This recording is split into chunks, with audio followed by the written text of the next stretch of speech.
Every day is an opportunity for growth, yet so many of us find ourselves caught in routines that don't push us forward.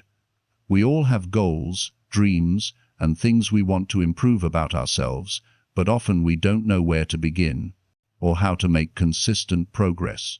It's easy to get distracted by the noise of daily life and feel like the things that matter most slip through the cracks. This is why it's crucial to focus on specific areas of your life each day. These aren't just random tasks or habits. They're things that, when practiced regularly, will transform your mindset, boost your productivity, and build the discipline necessary to achieve long-term success. In this guide, you'll learn about the 10 essential things you should work on every day. These are not quick fixes or one-time efforts. They are consistent practices that, when done regularly, will help you become the best version of yourself. Each step is simple but powerful. They will help you move past the self-doubt, distractions, and bad habits that hold you back. By the end of this guide, you will understand how to make steady progress toward your goals. Build the mindset of someone who keeps improving no matter what, and develop habits that stick. It's all about taking small, consistent steps each day that over time add up to meaningful change. Ready to dive in? Let's get started. Chapter 1. Identifying limiting beliefs. There are days when everything feels right, when the world seems to line up perfectly with your goals and aspirations. But then there are other days when you feel stuck, frustrated, or like something is quietly holding you back. You might have big dreams, ambitions, and the desire to improve, but there's this invisible force that feels like it's constantly pulling you down. It's as if there's a wall that you can't see yet. You know it's there, preventing you from moving forward.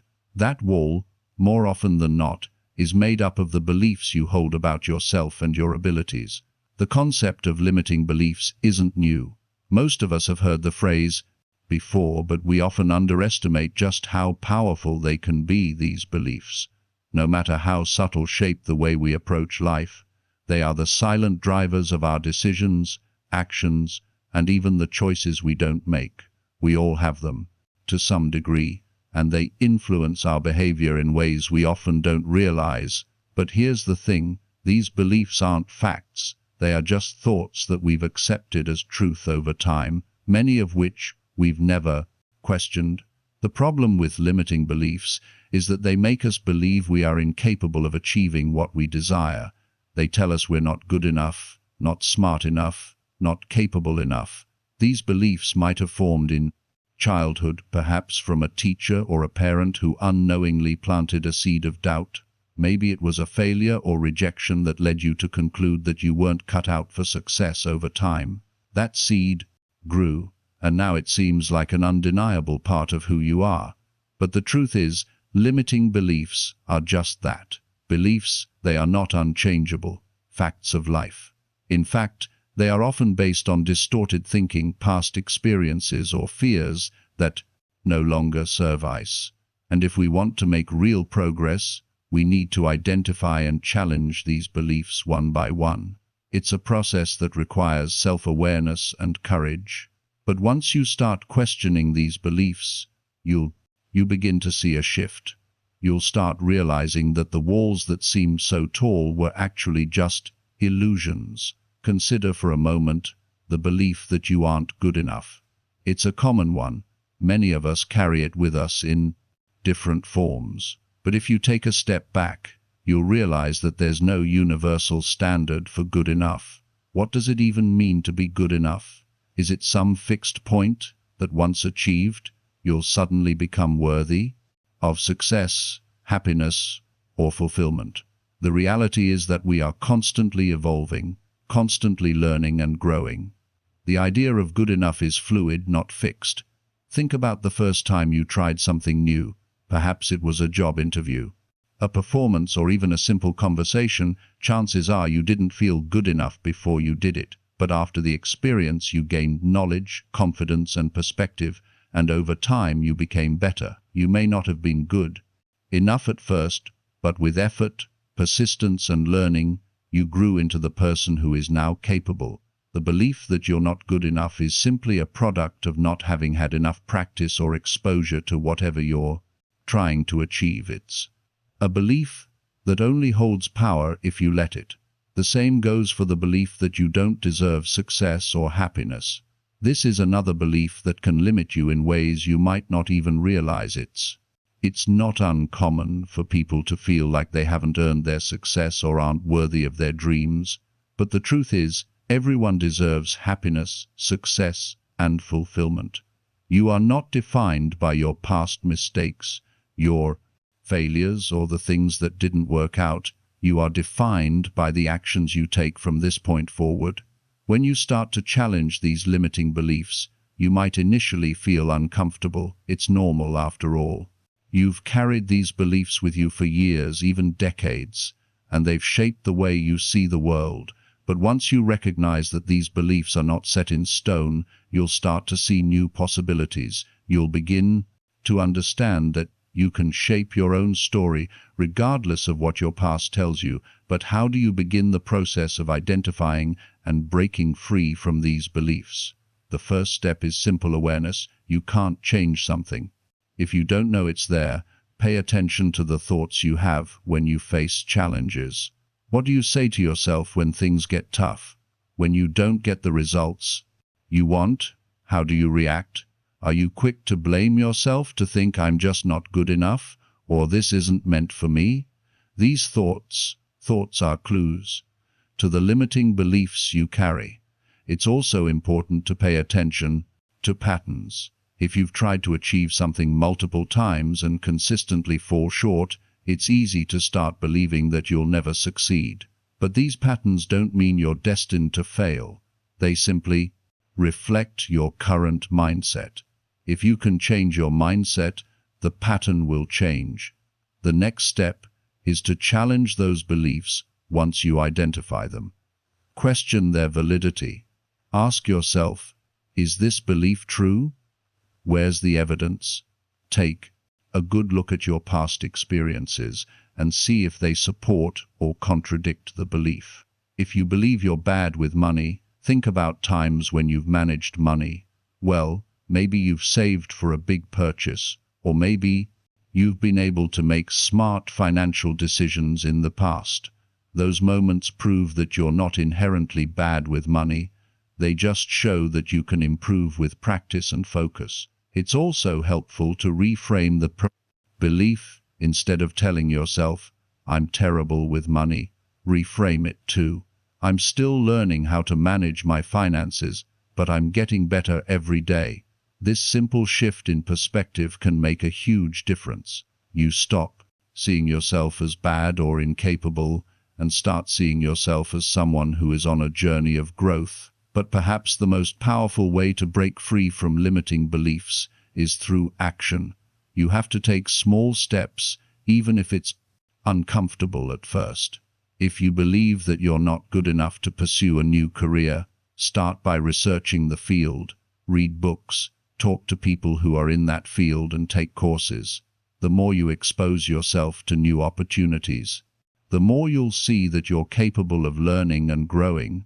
The belief that you're not good enough will gradually fade as you prove to yourself that you can take action, learn, and succeed. This is where the real magic happens.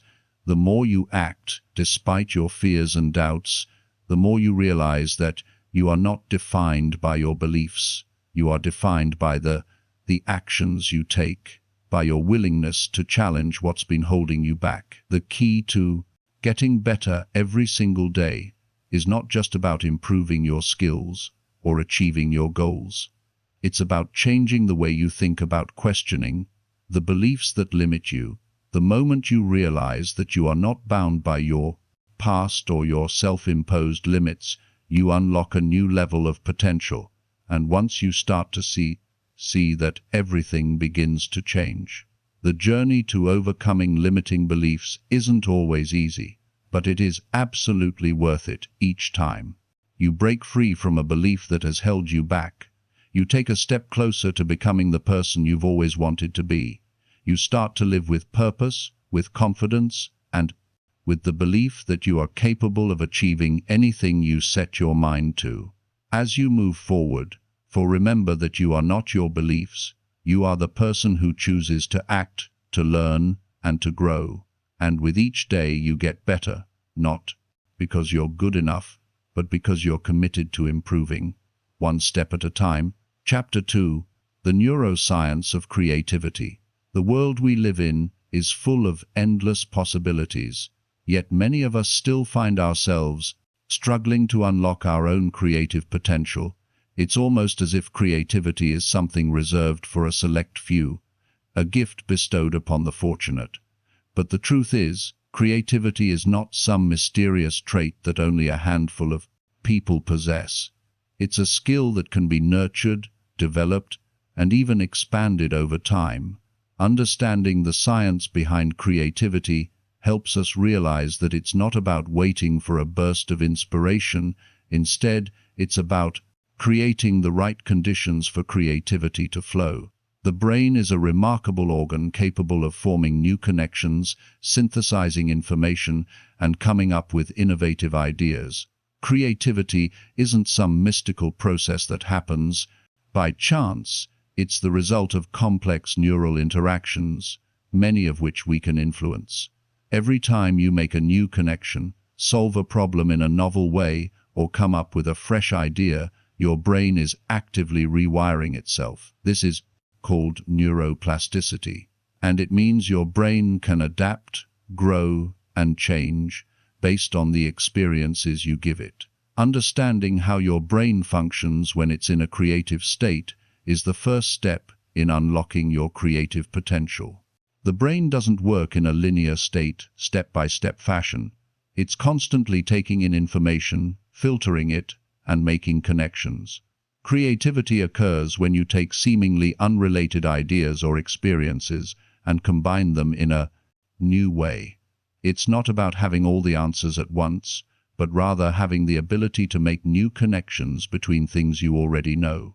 The idea of the light bulb moment when inspiration strikes out of nowhere is a myth.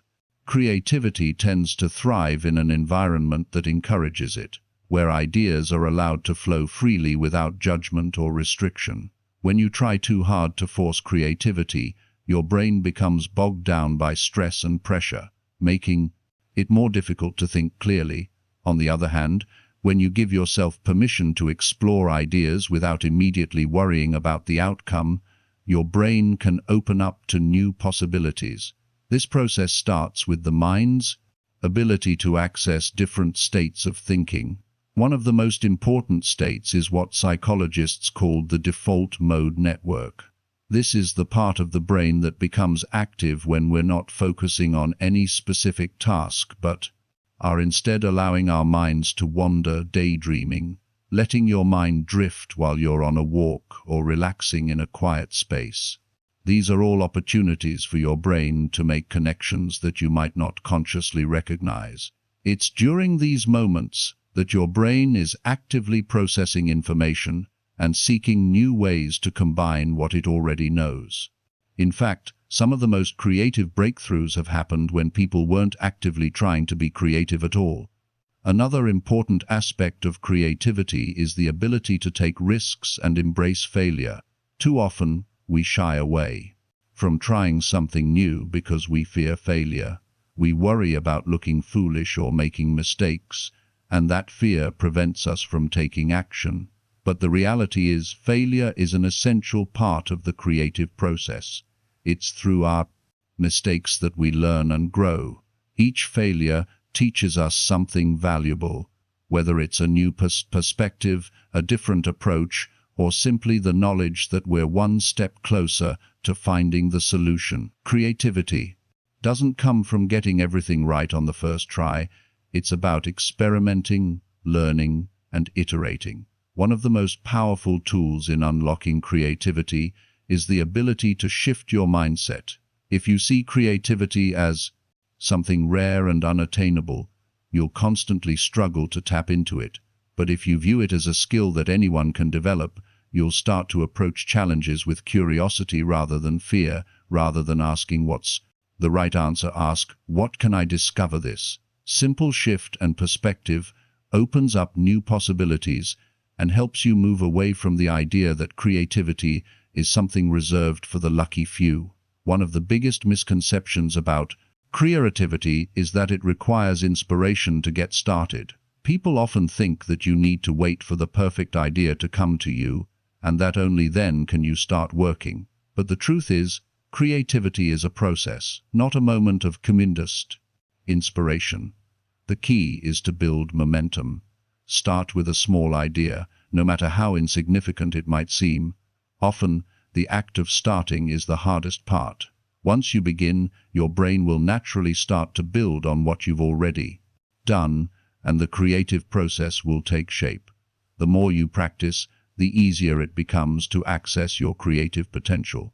This is where consistency becomes important. Just like any skill, creativity gets better the more you practice it. Set aside time each day to engage in creative activities, even if you don't feel like it.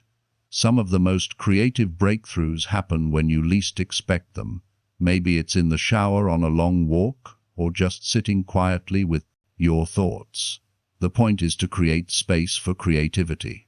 To show up, the key to nurturing creativity is also to feed your brain with new experiences and information. The more diverse your experiences, the more connections your brain can make. Read books, explore new hobbies, travel, talk to people with different perspectives, do anything that expands your mind. Creativity thrives on diversity. When your brain is exposed to new and varied information, it can combine those experiences in unexpected ways. You might also find that working within constraints can enhance your creativity. Having too many choices or an overwhelming sense of possibility can actually stifle creative thinking. On the other hand, working with a specific challenge or a set of limitations can force your brain to think more innovatively. This is why certain creative exercises, like brainstorming within a set of rules or creating something out of limited materials, can help trigger new ideas. The boundaries don't limit creativity, they actually fuel it. Collaboration is another powerful tool for sparking creativity. When you share ideas with others, you open yourself up to new perspectives and fresh approaches. Collaboration allows you to bounce ideas off one another, get feedback, and see things from angles you might not have considered on. Your own creative collaboration often leads to breakthroughs that wouldn't have been possible in isolation. So don't be afraid to seek out partnerships or ask for feedback, even if the process feels uncomfortable. At first, the results can be incredibly rewarding. Above all, the most important thing you can do to nurture your creativity is to trust the process. Stop worrying about perfection. Stop waiting for the perfect idea and just begin. Creativity isn't about making something full. It's about starting where you are, making mistakes, learning from them, and gradually refining your ideas. With each step forward, your creativity will grow, and as it does, you'll find yourself more open to new ideas, more willing to take risks, and more confident in your ability to create something unique. The beauty of creativity is that it's not limited to any one area of life. You can be creative in your job, in your relationships, in your personal development. Creativity is not about being an artist, it's about being someone who can think outside the box, solve problems in new ways, and approach challenges with a fresh perspective. The more you understand the science behind creativity, the more you can apply it to all areas of your life. The possibilities are endless, as long as you embrace the process and give yourself the freedom to explore. So, start today, give yourself permission to think differently, to challenge your assumptions, and to experiment without the pressure of needing to be perfect. When you do, you'll unlock a wellspring of creativity that has always been there waiting for you to discover. Creativity is not something reserved for a few special people. It's a skill that anyone can develop, and it's yours for the taking. All it takes is the willingness to begin and the courage to see where the journey will take you. Chapter 3. Disrupting the status quo. Change is uncomfortable. That's a simple truth we can all agree on, even when we know it's necessary. When we can see its potential, change still feels like a heavy weight. It's like standing at the edge of a cliff, knowing you could soar if you take the leap, but also feeling the fear of the unknown. Most people settle into comfort because it's familiar and, in a way, safe. We like routine, the predictability of the day, the certainty that tomorrow will look somewhat like today. But here's the catch.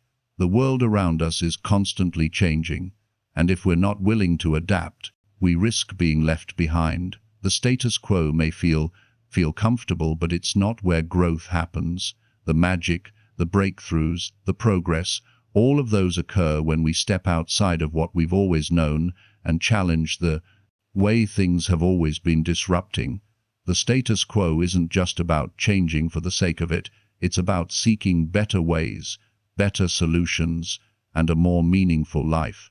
It's about questioning the things that hold us back and daring to step into uncharted territory. But change, by its nature, demands courage. It's a willingness to be uncomfortable, to challenge yourself, and to embrace the uncertainty of not knowing exactly where you'll land. It's far easier to maintain the status quo, but by doing so, you're missing out on the potential to grow, to achieve, to be better than you were yesterday. The first step in disrupting the status quo is understanding that the world around you is shaped by people who dared to be different, people who challenged, accepted norms. Think about the great innovators throughout history, the people who changed the way we live. Thomas Edison, Albert Einstein, Steve Jobs. None of these individuals took the path of least resistance. They faced setbacks, doubters, and failures. Yet they were driven by a belief that something could be different. They saw the potential in what others couldn't see and took steps to bring their vision to life. This mindset is the key to disrupting the status quo in your own life. The willingness to challenge yourself, your assumptions, and your circumstances. It's not about blindly rejecting everything you know, but about questioning it. Ask yourself, is there a better way to do this? Is there something I could try that would push me further? What's the next step that will take me to where I want to be? Disrupting the status quo isn't limited to big, world-changing inventions. It happens on a personal level too. You disrupt the status quo when you decide to improve yourself, when you choose to be better than you were yesterday. Think about the habits that shape your life. How often do you fall into routines that feel safe but don't actually help you grow? The habit of procrastination, the habit of avoiding challenges, the habit of staying comfortable in a job or relationship that doesn't serve you. These are all ways in which the status quo keeps you stagnant. The key to disrupting your own status quo is to stop accepting things the way they are. Look at your life through a fresh lens, as if you were an outsider observing it. Ask yourself, what could I do today that would push me toward a better version of myself? It could be as simple as waking up an hour earlier to focus on a personal project, saying no to a commitment that doesn't align with your goals, or setting aside time to learn a new skill. These small shifts are the first steps in shaking up the routines that no longer serve you. But disrupting the status quo doesn't just happen by making changes here and there. It requires a mindset shift, a willingness to see the potential for something better, and the courage to go after it. It's easy to be trapped by the belief that you can't do better, that you're not capable, that this is just how things are meant to be. But what if that belief is the thing that's holding you back? What if the real barrier is your own perception of what's possible? The truth is, most of us limit ourselves more than we realize. We impose invisible boundary on our own potential, believing that certain dreams are too big, too far out of reach. But in reality, many of these limitations are self-imposed. They stem from fears, doubts and misconceptions about what we're capable of. Disrupting the status quo means breaking down these self-imposed barriers and stepping into new possibilities. One of the most powerful ways to do this is through action. When you take action, no matter how small, you disrupt the comfort of inaction. Action has a way of shaking things up and creating momentum. Think about the times when you felt stuck or uncertain.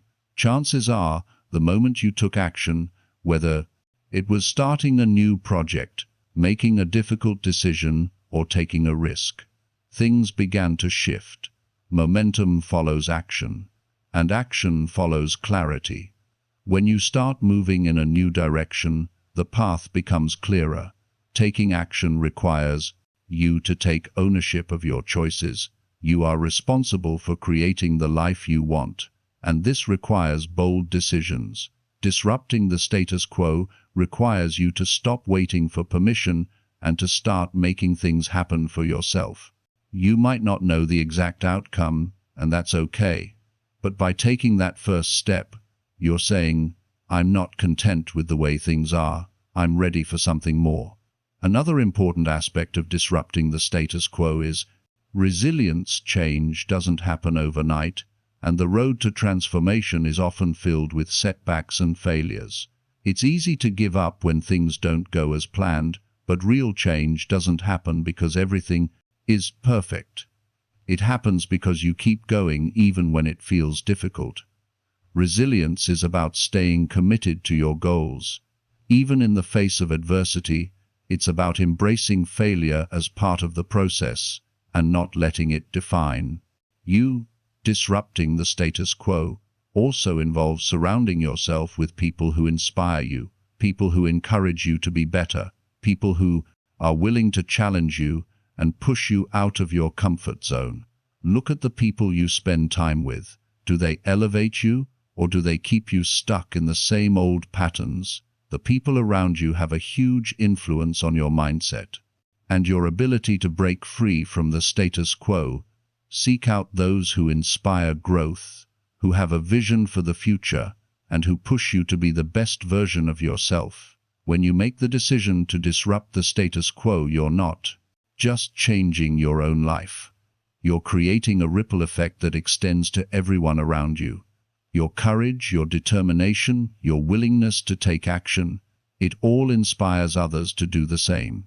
Think about the people who have inspired you in your life.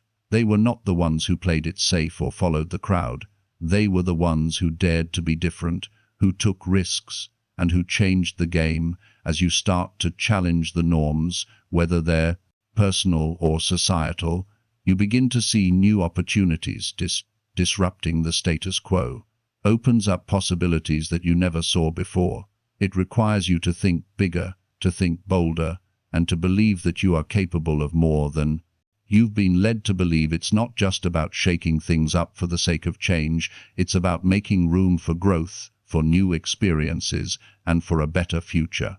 The most powerful tool for disrupting the status quo is the mindset.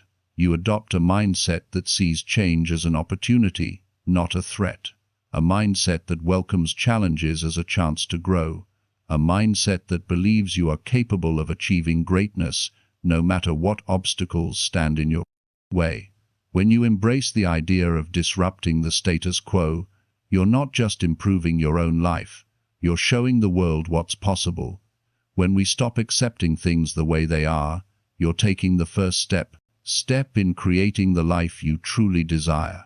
A life that's not dictated by fear, comfort, or complacency, but by purpose, passion, and progress. Chapter 4. Reprogramming your subconscious mind. We all have voices in our heads, those whispers, that tell us what we can't do, what we're not good enough for, or what we should be afraid of. Sometimes they're subtle, sometimes they're loud, but they're always there, shaping our thoughts and actions. These voices are not always based on reality. They are often rooted in fears, doubts, and past experiences that have nothing to do with our true potential. These are the beliefs we've adopted over time, beliefs about who we are, what we can achieve, and what's possible for us. But here's the hard truth. Many of these beliefs are nothing more than stories we've been telling ourselves. Stories that limit our growth and keep us stuck in old patterns. Reprogramming your subconscious mind is the process of taking control of these beliefs and replacing them with ones that empower you. It's about shifting your internal narrative from one of limitation to one of possibility. The good news is that this isn't something that happens overnight, but it is something that you have the power to change. The first step is understanding that your subconscious mind is the root of many of your actions. While you may consciously want to achieve great things, your subconscious mind is what drives the majority of your behavior.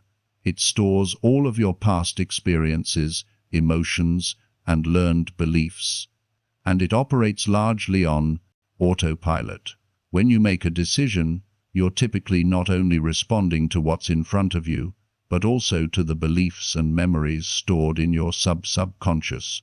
If you failed in the past or encountered hardship, your subconscious mind may develop the belief that you're not good enough or that success is out of reach. These beliefs are so deeply ingrained that you may not even realize they're shaping your actions. If you've ever found yourself sabotaging your progress, procrastinating or hesitating when it's time to take a leap, chances are your subconscious mind is at play, keeping you trapped in those limiting patterns. So, how do you break free? The key is to become aware of those beliefs and challenge them. Start by identifying the thoughts and stories that are holding you back. Do you believe that you're not talented enough, smart enough, or capable enough? Do you fear failure or worry that you won't be accepted? These beliefs are often formed by past experiences, negative feedback, or societal expectations. They become so familiar that they feel like the truth, but they are simply stories. The truth is, you are more than capable, more than deserving, and more than enough to reprogram your subconscious mind. You first need to replace these limiting beliefs with new, empowering ones. This is where affirmations and visualization come into play.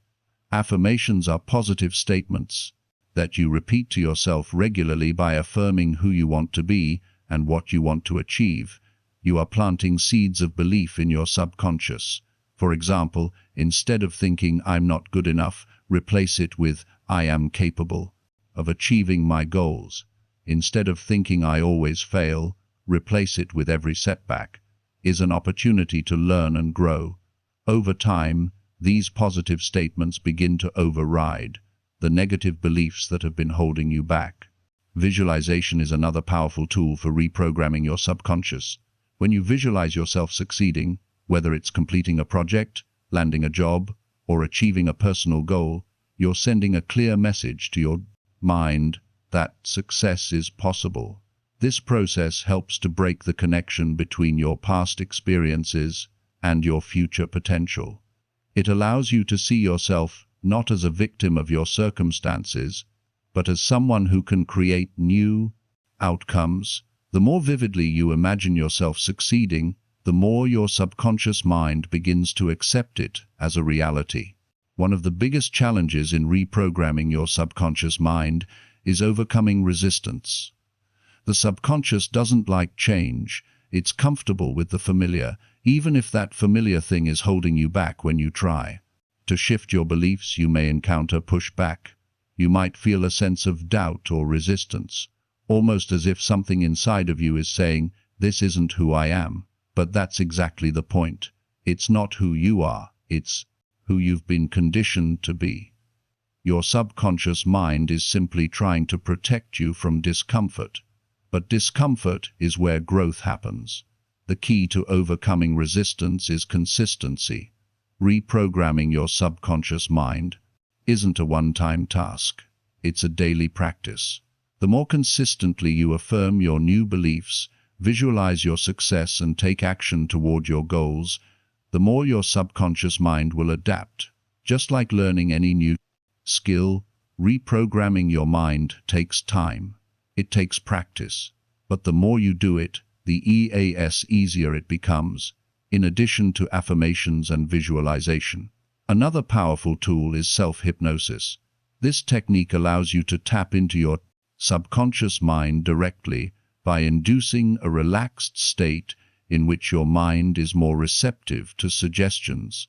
In this state, you can give yourself positive affirmations or visualize your goals with even greater clarity. Many successful people use self-hypnosis as is a way to change their mindset and reprogram the beliefs.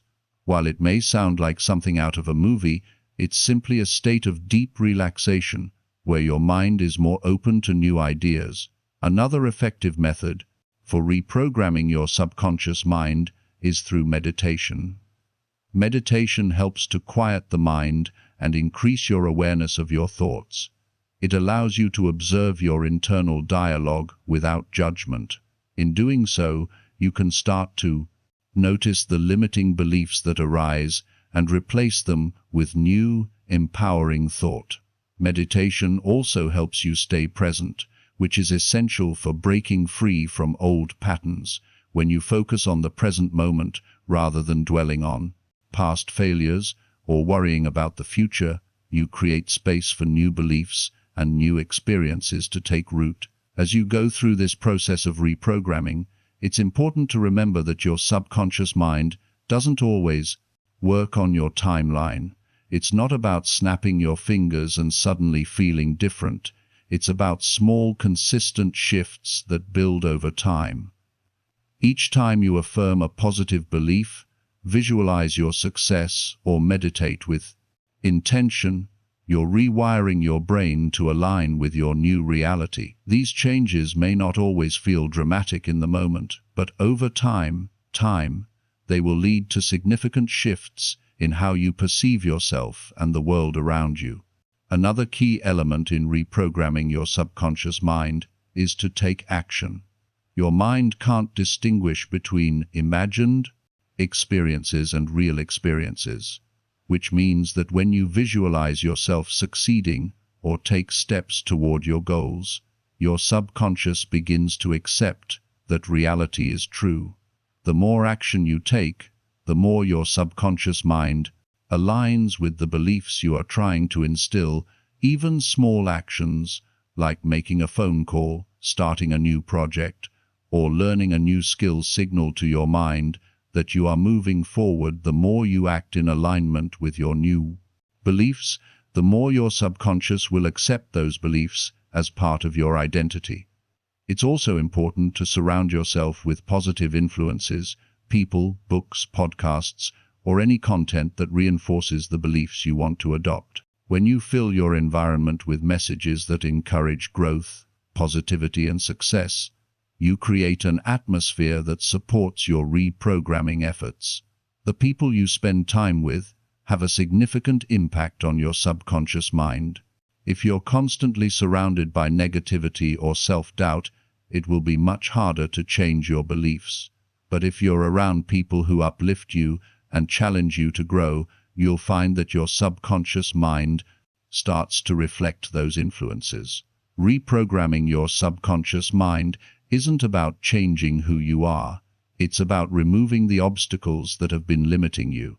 It's about uncovering the truth of who you are and aligning your beliefs with your true potential. It's about creating new stories of strength, success, and possibility that empower you to live the life you were always meant to live. The journey of reprogramming your mind is ongoing, but with consistent effort, the rewards are immense. You'll begin to see yourself in a new light, with a deeper sense of confidence and belief in your ability to achieve your goals. Over time, your subconscious mind will reflect your new beliefs, and the life you desire will start to become your reality. Chapter 5. The Myths of Confidence. Confidence is a trait that many people believe is reserved for a select few. It's often thought of as something you either have or you don't, a natural gift that some are born with and others simply lack. But the truth is, confidence is not something you are born with. It's something you can develop. It is a skill, and like any other skill, it takes practice, patience, and intentional effort to build and sustain. One of the biggest misconceptions about confidence is that it comes from external validation. We often think that if we get recognition from others, if we win a competition, or if we achieve a certain goal, then we'll finally feel confident. But this is the myth that holds so many people back. External validation can be fleeting. It's dependent on others, and as we all know, it's unreliable. Relying on the approval of others for our sense of worth is a dangerous game, because it means that our confidence is constantly at the mercy of someone else's opinion or circumstances. True confidence comes from within. It's the belief in your own abilities, the trust that you are capable of handling whatever comes your way. It doesn't depend on external factors. Instead, it's rooted in self-assurance, self-belief, and the knowledge that you are enough, exactly as you are developing. This internal validation system is one of the most powerful steps you can take on the path to greater confidence. When we rely on others to tell us we're good enough, we're handing over our power. But when we cultivate internal validation, we take control of our self-worth. It doesn't matter if someone doesn't like us or if we fail at something. Our confidence doesn't crumble because it wasn't built on fragile foundations. Instead, we know that our value is inherent, not dependent on external praise or success. The most successful and confident individuals understand this. They don't wait for someone else to tell them they're good enough. They tell themselves that every single day. A great way to build internal validation is through self-affirmations. These aren't just empty words. They're powerful statements that remind you of your strengths, your potential, and your worth. Affirmations work by reinforcing positive beliefs about yourself, counteracting the negative ones that may have been built up over time. You might start with simple statements like, "I am worthy," "I am capable," or "I trust myself to succeed." These affirmations are not wishful thinking. They are reminders of the truth that your value is not contingent on the opinions of others. Over time, as you repeat these affirmations, they will begin to reshape your mindset. They will help you shift from a place of doubt and insecurity to a place of self-assurance. It's important to remember that the process of building confidence is gradual. You won't happen overnight, but with consistency, you'll notice a shift. The more you affirm your worth, the more you start to believe it. You begin to recognize your own strength and capabilities, and that recognition becomes the foundation of your confidence. Another way to build internal validation is by setting and achieving small goals. Confidence is built through competence. When we achieve something, no matter how small, we prove to ourselves that we are capable. Each small victory, no matter how insignificant it may seem, reinforces the belief that we can handle more, that we are capable of succeeding. It's important to celebrate these small wins because they lay the groundwork for larger successes. The more you accomplish, the more you build evidence that you can do hard things. This evidence over time becomes the foundation of your confidence. It's also essential to embrace the inevitable setbacks and failures that come with any journey. Often we associate failure with a lack of confidence, thinking that if we were truly confident, we would never fail. But the opposite is true. Failure is a part of growth. It's a necessary step on the road to success. The most confident people are not the ones who never fail. They're the ones who fail, learn from it, and keep moving forward. They understand that failure doesn't define them. It's simply a lesson. When you can adopt this mindset, you'll start to see challenges as opportunities rather than threats. You'll stop fearing failure and start seeing it as a chance to grow, improve, and become stronger. One of the most effective ways to build your internal validation system is through self-reflection. At the end of each day, take a moment to reflect on what you did well. What are the things that you accomplished? No, matter how small. What strengths did you demonstrate? By reflecting on your successes and strengths, you reinforce your belief in yourself. You remind yourself that you are capable, that you are worthy of success, and that you are constantly improving. This daily habit of self-reflection helps you stay grounded in your value, regardless of external circumstances. It's also so important to surround yourself with people who encourage and support your growth, while external validation should not be the cornerstone of your confidence. Having a positive and supportive environment can make a big difference. Surround yourself with people who believe in you, who uplift you, and who challenge you to be your best. These people will reinforce your internal validation and help you stay motivated, especially on the days when you doubt yourself. They will remind you of your worth when you forget. But remember, their validation should complement, not replace your own. Building confidence is not about being perfect. It's about embracing your imperfections and recognizing that they don't diminish your value. No one is perfect, and no one has it all together all the time. Confidence comes from being comfortable with who you are, flaws and all. It's about accepting yourself fully, knowing that your imperfections are a part of what makes you human, and choosing to move forward anyway. One of the most transformative things you can do for your confidence is to stop comparing yourself to others. Comparison is the thief of joy, and it's also the thief of confidence. When you compare yourself to others, you're essentially telling yourself that your value is based on someone else's success, appearance, or achievements. But your worth is not tied to anyone else. You are unique, with your own strengths, talents, and path. Comparing yourself to others only diminishes your own confidence and steals your focus. Instead of comparing, focus on your own journey, your own growth, and your own progress. Celebrate your wins, no matter how small they may seem, and keep moving forward with your own vision in mind. Confidence is a practice. It's something you develop over time by challenging yourself, embracing failure, affirming your worth, and recognizing your strengths.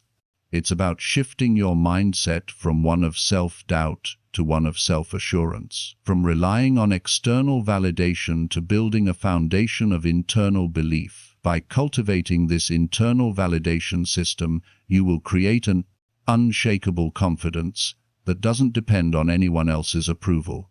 And when you have that internal confidence, nothing can stop you from achieving your goals and becoming the person you're meant to be. Chapter 6. Building your internal validation system. We often look outside ourselves for the validation we crave. We seek approval from friends, family, co-workers, and even strangers. We think that if we can just hear the words we long for, "You're doing great, you're talented, you're enough," then we'll finally feel the sense of worth and confidence we desire. The truth is, no amount of external praise can make us feel truly validated unless we first learn how to validate ourselves. When we rely on others for validation, we give away our power. We let someone else's opinions shape how we feel about ourselves. If they're pleased with us, we feel good. If they're critical or indifferent, our self-worth takes a hit. It's a constant roller coaster, and the highs are often fleeting, while the lows feel crushing. But true inner confidence isn't built on external sources.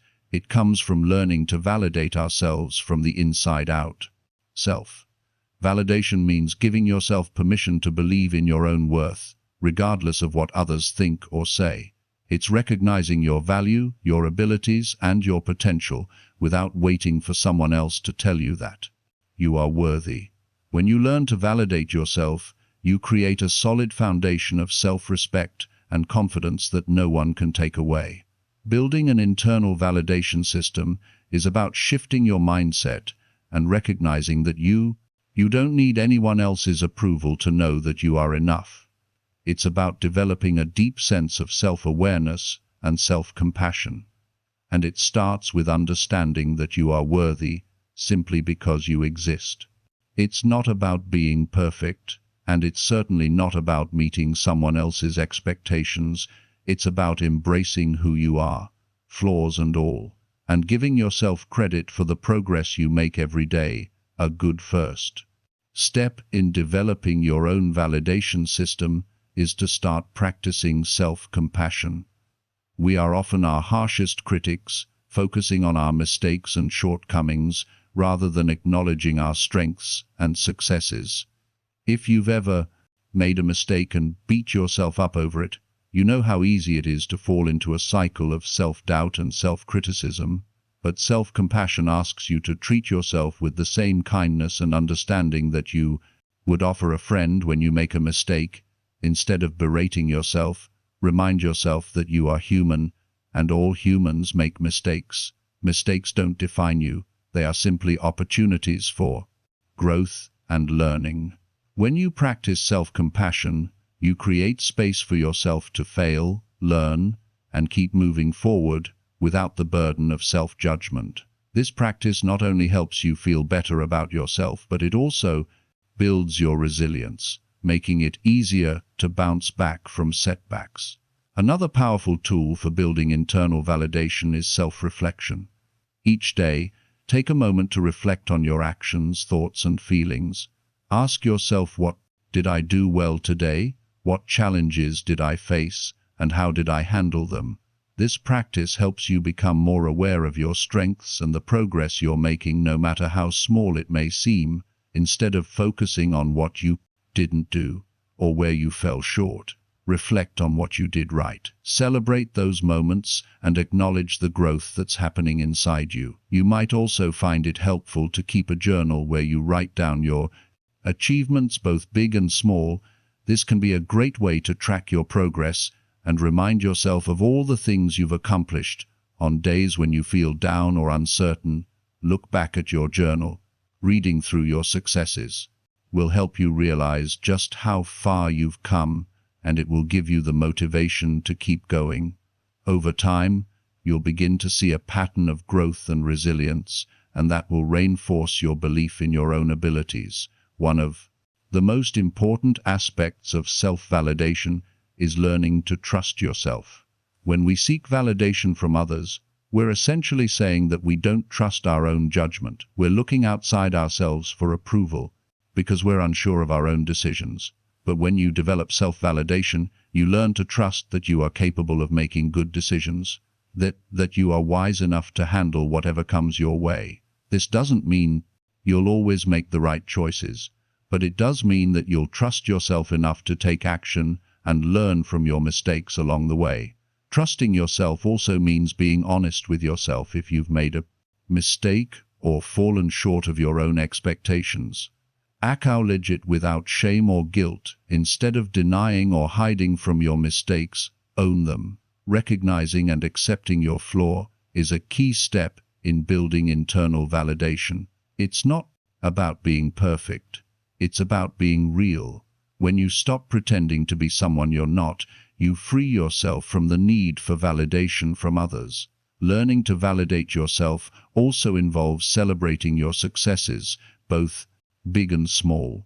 Often we focus so much on what we still need to do or what we've yet to achieve that we forget to acknowledge the progress we've already made. Every step forward, no matter how small, is worth celebrating, whether it's finishing a difficult project, overcoming a personal challenge, or simply getting through a tough day. Give yourself credit for the effort you put in. This practice not only boosts your confidence, but also reinforces the belief that you are capable and deserve serving of success. Sometimes, the most important validation comes from within.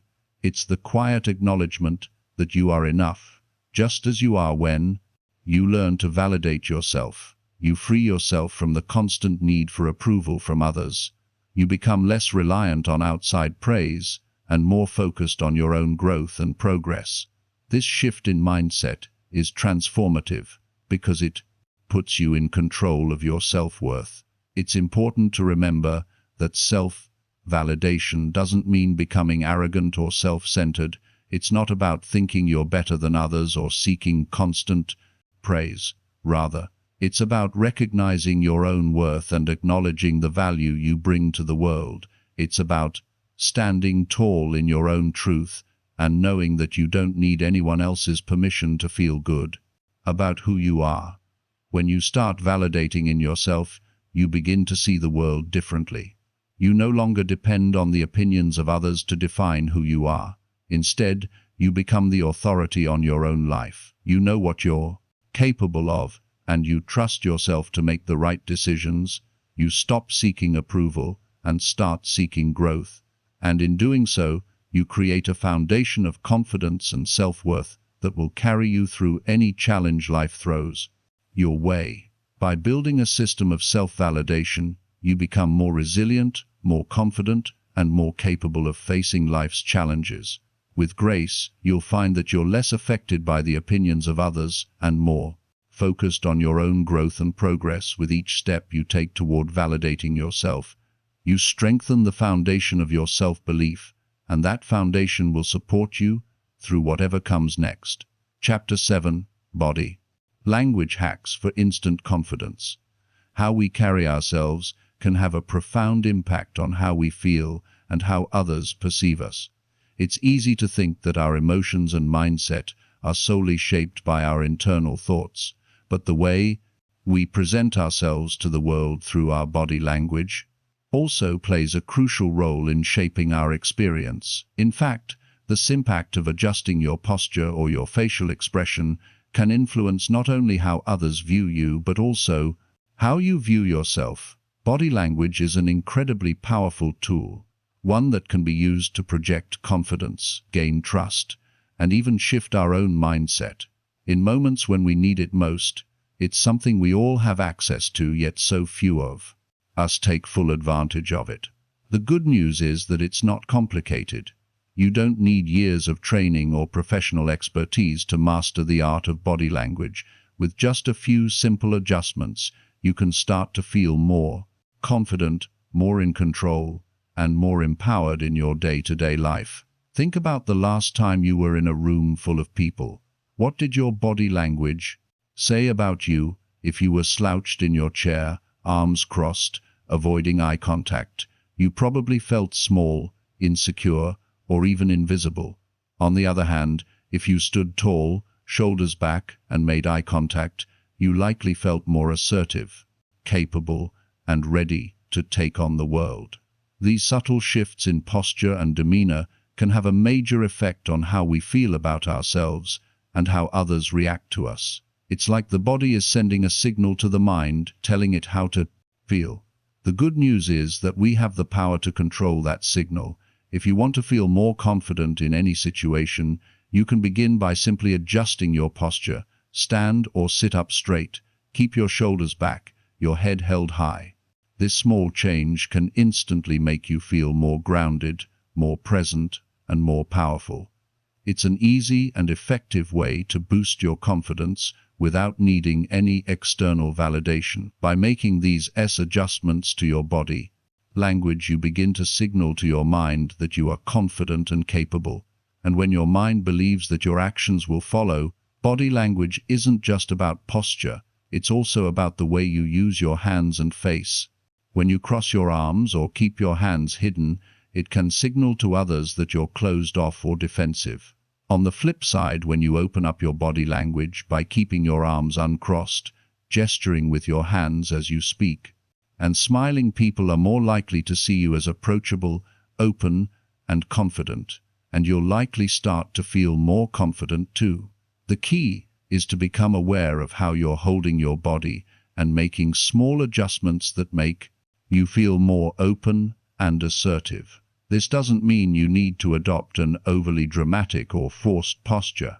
It's about finding a natural, relaxed way to present yourself that exudes confidence and ease. The face is another area where body language can make a big difference. When we're feeling insecure or uncertain, we tend to make ourselves smaller, our eyes may dart around, we avoid eye contact, or we look down at the ground. These subtle signals can convey to others that we lack confidence or are unsure of ourselves. But when we maintain eye contact, smile, and hold our head high, we project a sense of assurance and trustworthiness. A simple smile can make a world of difference, not only in how others perceive you, but also in how you feel about yourself. Smiling sends a message to your brain that you are happy, relaxed, and confident. Even if you don't fully feel that way yet, it's one of the easiest ways to boost your mood and create a sense of confidence. And it's something you can do in any situation.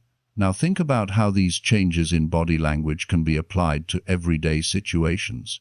If you're walking into a meeting or a social event where you may feel nervous, try to focus on how you're holding your body. Stand tall, take slow, deliberate steps, and make eye contact with the people around you. By doing this, you immediately shift your mindset from one of self-doubt to one of self-assurance. You might still feel a little nervous on the inside, but your body language will tell a different story, and over time, you'll notice that when you hold yourself in a confident manner, your feelings of nervousness tend to fade. It's also worth mentioning that body language isn't just for external interactions. It can affect how we feel about ourselves internally. When you change your posture, you change how your mind and body interact. When you adopt a posture of confidence, you send a message to your brain that you are capable, that you are in control, even when you're feeling unsure. If you stand or sit in a way that exudes confidence, you begin to feel more in control of the situation. It's a simple yet powerful shift that can have a significant impact on your mindset and emotional state. One of the most well-known techniques for using body language to improve confidence is known as the power pose. The concept behind this idea is that adopting expansive, open body postures, like standing with your feet shoulder-width apart, your hands on your hips and your chest lifted, can actually boost your confidence levels and make you feel more powerful. Studies have shown that power poses can increase levels of testosterone, the hormone associated with dominance and power, and decrease levels of cortisol, the stress hormone, making you feel more confident and less anxious. While this might sound like a small change, it has been shown to influence how we feel in a major way by taking a moment to assume a power pose. Before a big presentation or stressful situation, you can prepare yourself mentally and physically to tackle whatever comes your way. Another way to use body language to your advantage is through mirroring. Mirroring is the act of subtly mimicking the body language of the person you're interacting with. This creates a sense of connection and rapport, making the other person feel more comfortable and understood. In turn, this can make you feel more confident in the interaction. The key here is to mirror the other person's movements and gestures in a natural, relaxed way. For example, if they lean forward, you can lean forward slightly too.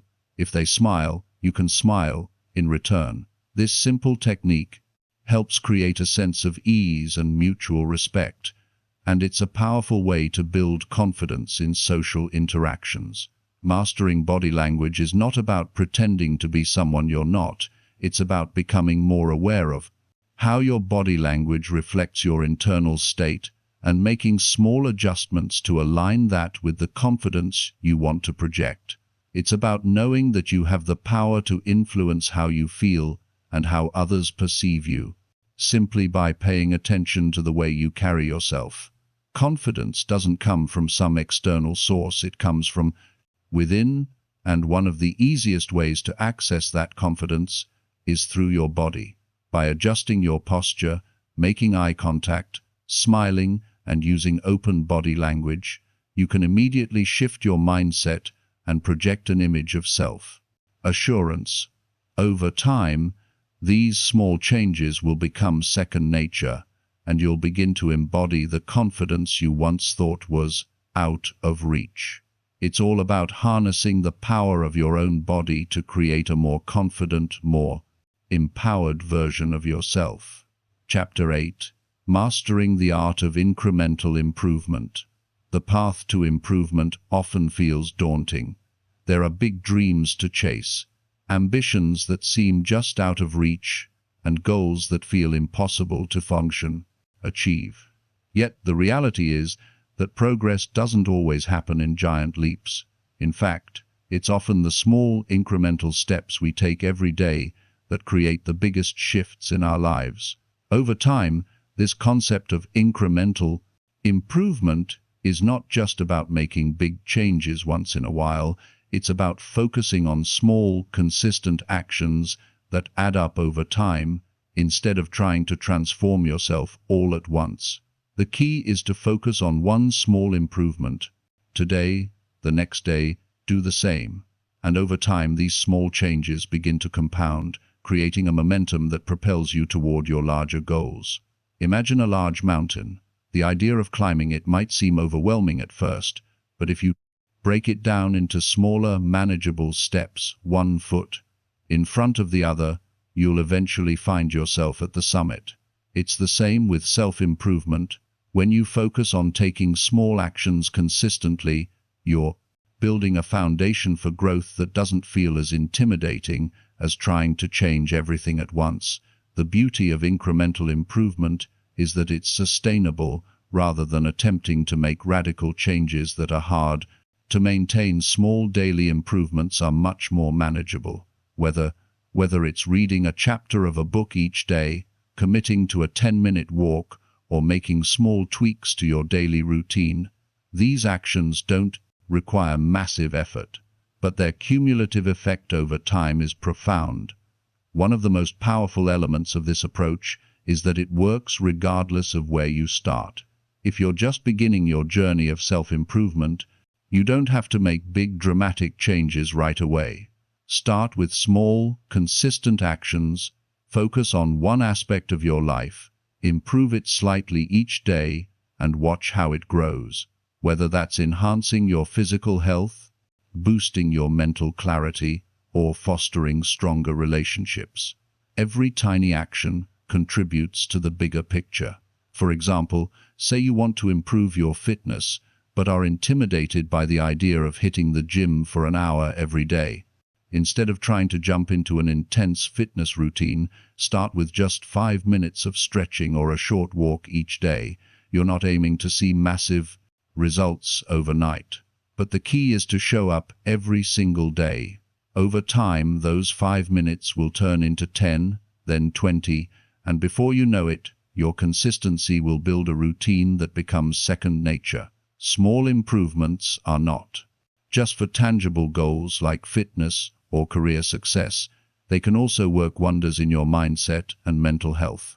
For example, you can begin by practicing gratitude each day. Instead of focusing on the negative, start with the small act of writing down one thing you're thankful for at first.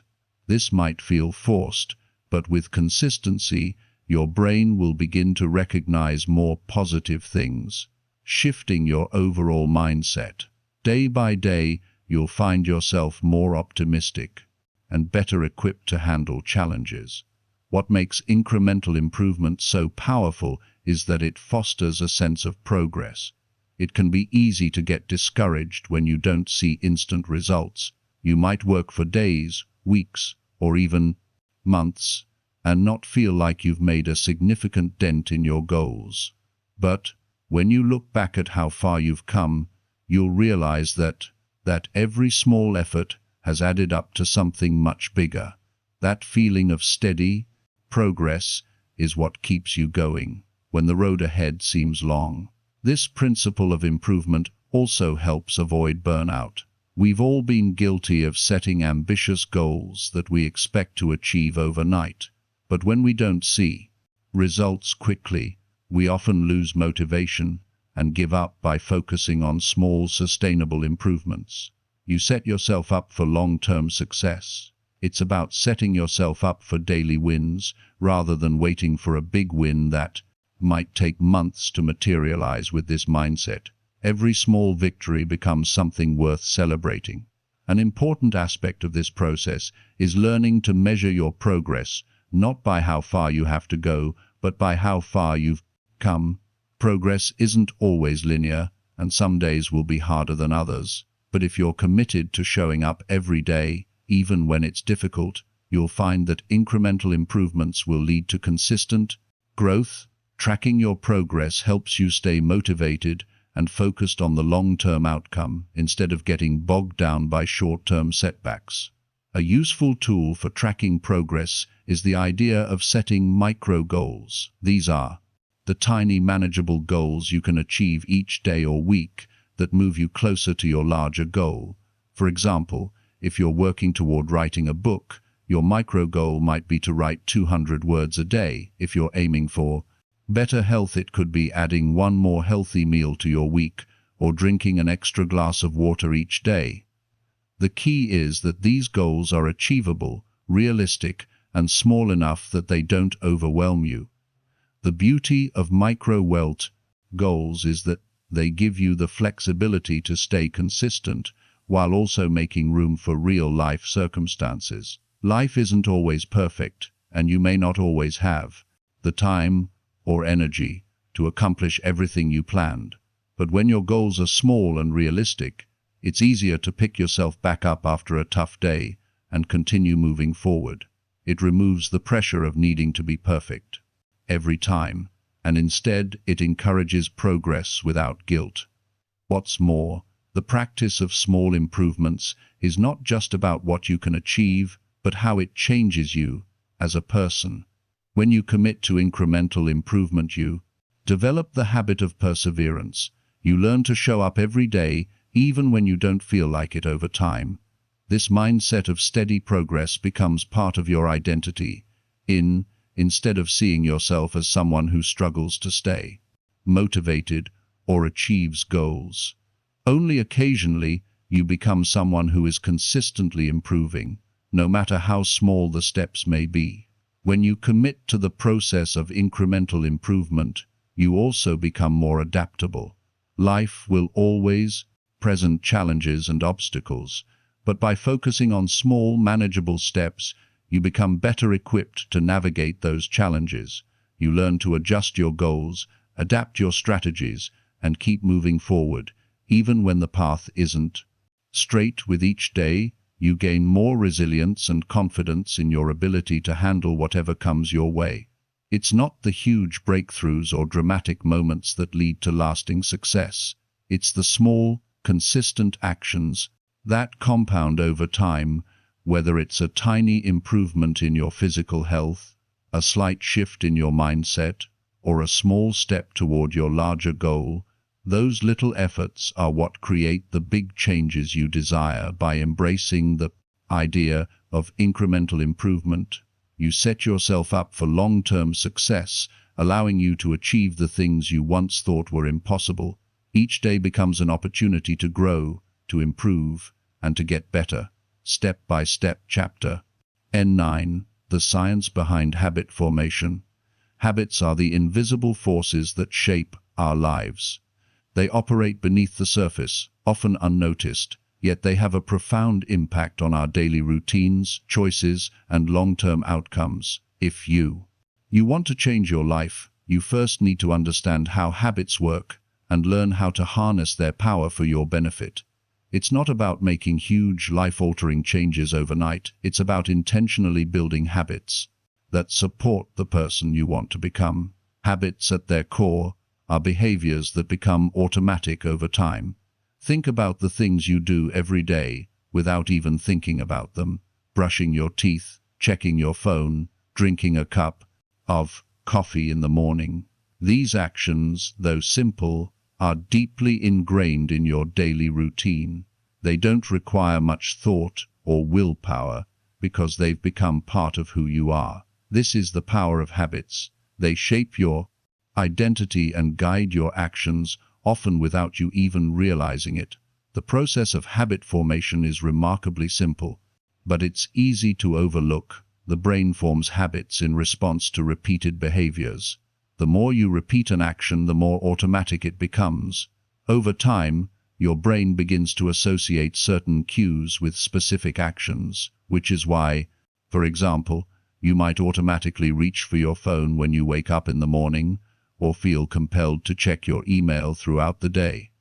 These actions are so embedded in your routine that they require very little conscious effort.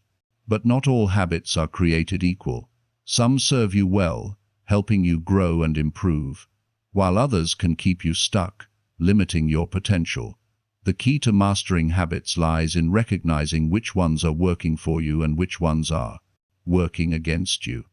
This awareness is the first step in taking control of your habits and transforming them into positive, life-changing routines. A powerful way to start building positive habits is to begin small, trying to change.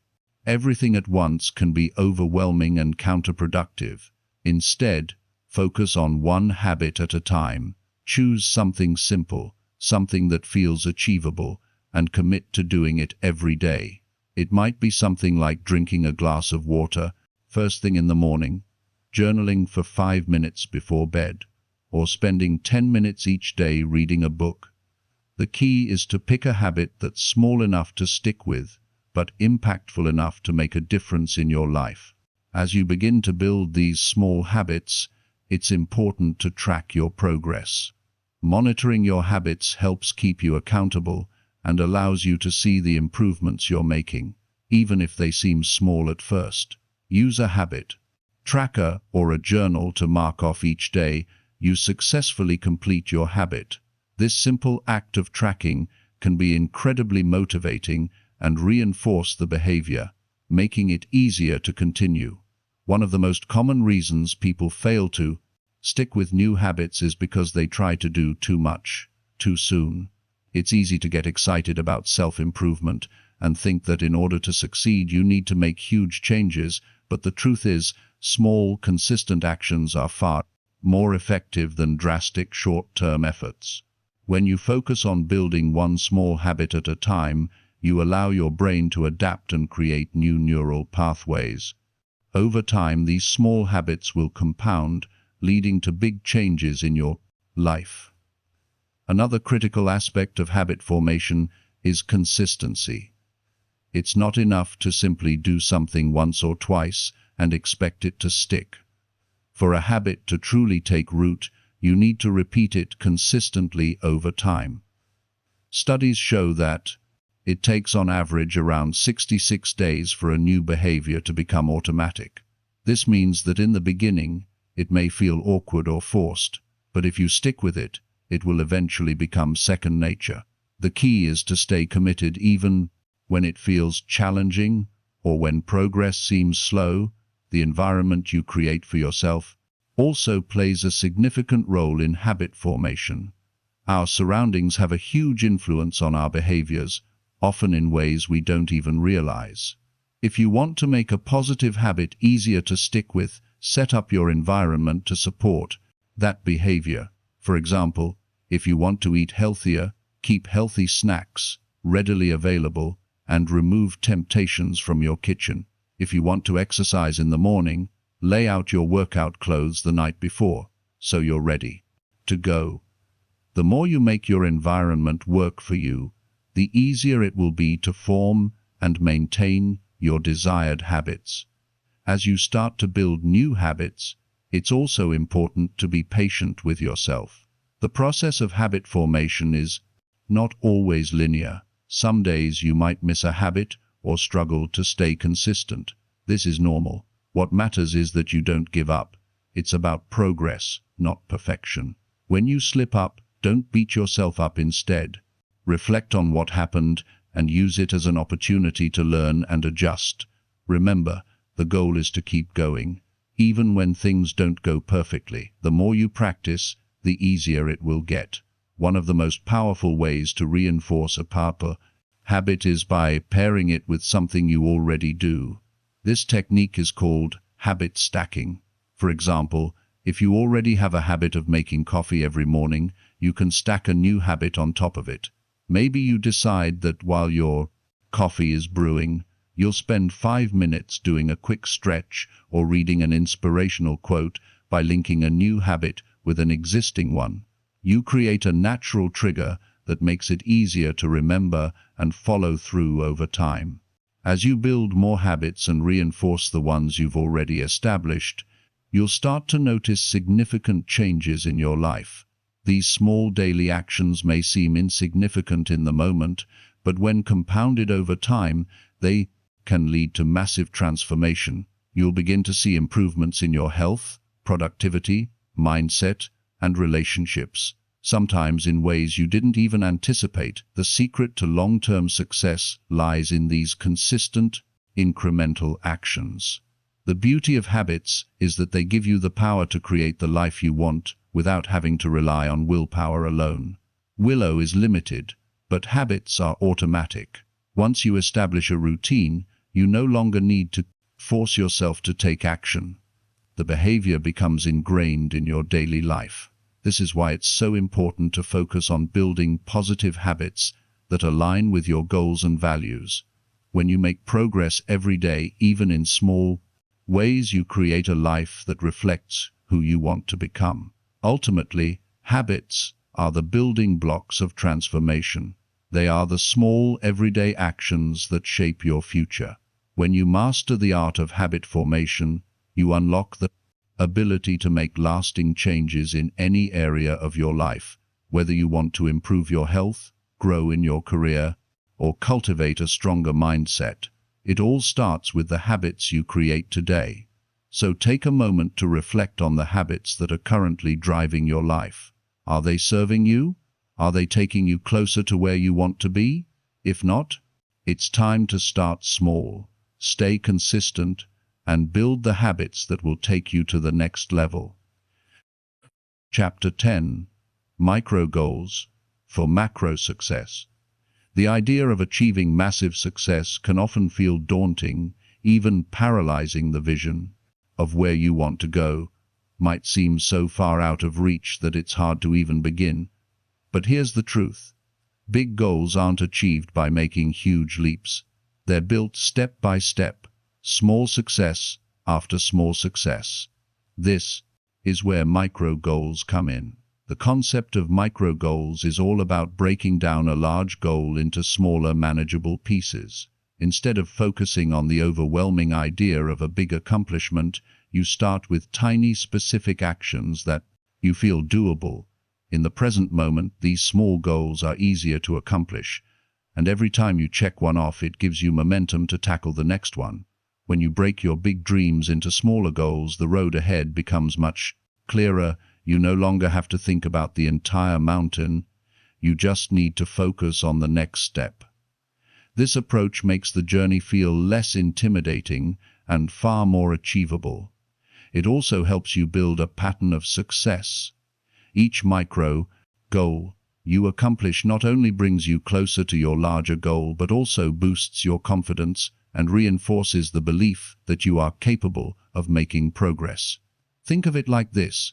Climbing a mountain is a huge challenge, but if you break the climb down into manageable sections, say reaching the next ledge, then the next one, then the next, the climb suddenly feels a lot less overwhelming. You can always see the next step, and that gives you the motivation to keep moving. The same principle applies to any goal you have. Instead of focusing solely on the end result, shift your attention to what's right in front of you and take it one step at a time. Micro goals also help you avoid the trap of perfectionism. Perfectionism often leads to paralysis, where you're so focused on getting things exactly right that you end up doing nothing at all. With micro goals, the emphasis is on progress, not perfection. By setting small, manageable goals, you're giving yourself the space to make mistakes and learn along the way. You're not trying to do everything perfectly. You're simply moving forward, one small victim at a time. The power of micro goals lies in their ability to build momentum. This is something that athletes, performers, and successful people across all fields know very well. Success doesn't come from one big breakthrough moment. It's the result of consistent, small actions taken over time. It's the cumulative effect of many tiny steps that lead to massive growth. By starting with small, achievable goal, you start to build momentum. And momentum, as we know, is incredibly powerful. Once you've got a little bit of progress under your belt, it becomes easier and easier to keep going. For example, Let's say your larger goal is to write a book. That's a massive undertaking, and it can be easy to get discouraged when you think about the magnitude of the task. But if you break it down into micro-goals, it suddenly feels a lot more manageable. Maybe the first micro-goal is to write 100 words a day. Then once you've accomplished that, you might make your next goal 200 words as you build this habit and achieve these small victories. The task of writing a book doesn't seem so overwhelming anymore. You've gained momentum, and you'll likely find that you're writing more and more without even thinking about it. Micro-goal can also be incredibly useful when it comes to tracking progress. It's easy to lose sight of your progress when you're only focused on the big picture. But when you break things down into smaller pieces, you have tangible evidence of your progress. Every step of the way, these little wins give you something to celebrate, no matter how small, and that celebration helps fuel your motivation to keep going. Tracking micro-goal doesn't have to be complicated. You can keep it as simple as using a checklist, a journal, or an app to mark off each goal as you achieve it. What's important is that you're keeping track of your progress, not just waiting for the final destination. By doing so, you give yourself the opportunity to celebrate small victories, which reinforces your positive behaviors and keeps you moving forward. But there's another important aspect to micro that you can't overlook: consistency. The key to achieving anything, no matter how small, is doing it consistently. Micro-goals, by their nature, promote consistency. Because they're designed to be achievable on a daily basis, they fit into your life without demanding huge amounts of time or energy. By doing something consistently, you start to build a rhythm, and that rhythm helps you get closer to your larger G. The beauty of micro-G is that they allow you to create a structure of success that fits into your existing routine. You don't need to find hours of free time each day to work toward your goal. You can create micro-goals that take just a few minutes of your day, which means you don't have to make major sacrifices to stay on track. This is incredibly empowering because it removes the excuse of not having enough time, instead of seeing the goal as something that's going to require drastic changes. You start to see it as something that can fit naturally into your life. To make micro-goals work for you, it's important to stay flexible. Life doesn't always go according to plan. Sometimes you'll face obstacles that make it harder to stay on track, but that's okay. Micro-goals are meant to be adaptable. If you miss a day or fall behind, don't be discouraged. The important thing is to get back on track and keep moving forward. Remember, the goal is progress, not perfection. Another thing to keep in mind when setting micro-goals is to make sure they align with your larger vision. It's easy to get caught up in the small stuff and lose sight of the bigger picture. But every micro-goal you set should be a stepping stone toward your larger goal. Each micro-goal should get you one step closer to the person you want to become and the life you want to create. As you work through your micro-goal, remember that the process is just as important as the result. The habits you build, the consistency you develop, and the progress you make every day are all part of the journey. Don't be solely focused on the outcome. Appreciate the growth that happens along the way. Celebrate your small victories because they add up. Every little step you take brings you closer to the person you're meant to be. The beauty of micro is that they allow you to create lasting change without overwhelming yourself. They take the weight of the big G off your shoulders and allow you to focus on what's possible right now. And as you achieve each small, you build the confidence and momentum to tackle even bigger challenges. So take your big dreams and break them down into manageable, bite-sized pieces. Start with one small, take action, and keep going over time. Those tiny goals will add up to something incredible, and before you know it, you'll have transformed your life. One micro-goal at a time. Chapter 11. Tracking progress for greater momentum. The journey toward personal growth and achieving your goals can feel like an uphill battle.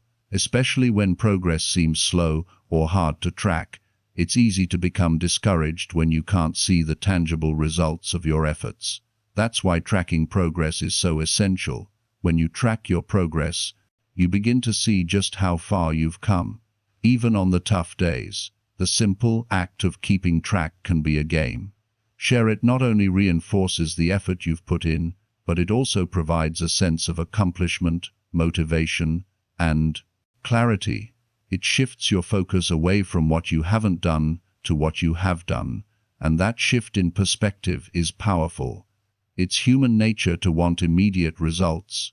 We live in a world that offers instant gratification, and it's easy to become impatient when things aren't happening as quickly as we'd like. But growth, especially meaningful and sustainable growth, takes time. By tracking your progress, you're creating a visual reminder that even small steps count. It helps you stay grounded and connected to the process, rather than becoming obsessed with the destination. Think about the last time you set a goal, whether it was to get fitter, learn something new, or accomplish a career milestone. It probably seemed overwhelming at first, but as you broke the task into smaller, more manageable steps, you started to feel a sense of accomplishment with each small win. Tracking that progress is like taking a moment to appreciate how far you've come. Tracking progress doesn't just help you measure how much closer you are to your goal. It also serves as a source of motivation. When you can physically see the strides you're making, it becomes easier to keep moving forward, even when the finish line still feels far away. A day when you check off a task is a victory, no matter how small. If you've been chipping away at a long-term goal for weeks or months, you might not see the results immediately, but when you have a system in place to track what you've done, you'll notice how much you've actually accomplished over time. Tracking progress can be as simple as writing things down, whether you use a journal, an app, or a checklist. The act of recording your daily efforts creates accountability. It provides structure in your routine and makes it easier to see patterns. Maybe you've been consistent for weeks but missed one day. When you track, you'll know that one day doesn't undo the work you've done. Up until that point, you can get back on track without feeling like you failed. The simple act of marking things down reinforces the idea that you're moving in the right direction, even on days when it feels like nothing is happening. One of the best ways to track progress is by setting benchmarks. These are smaller goals that are measurable and achievable within a certain period of time.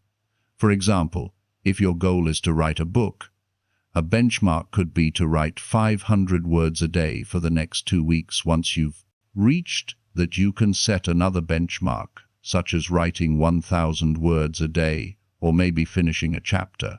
These checkpoints allow you to see where you are in relation to your larger goal. Each one brings you closer to the finish line, and seeing these small victories will keep you engaged and motivated.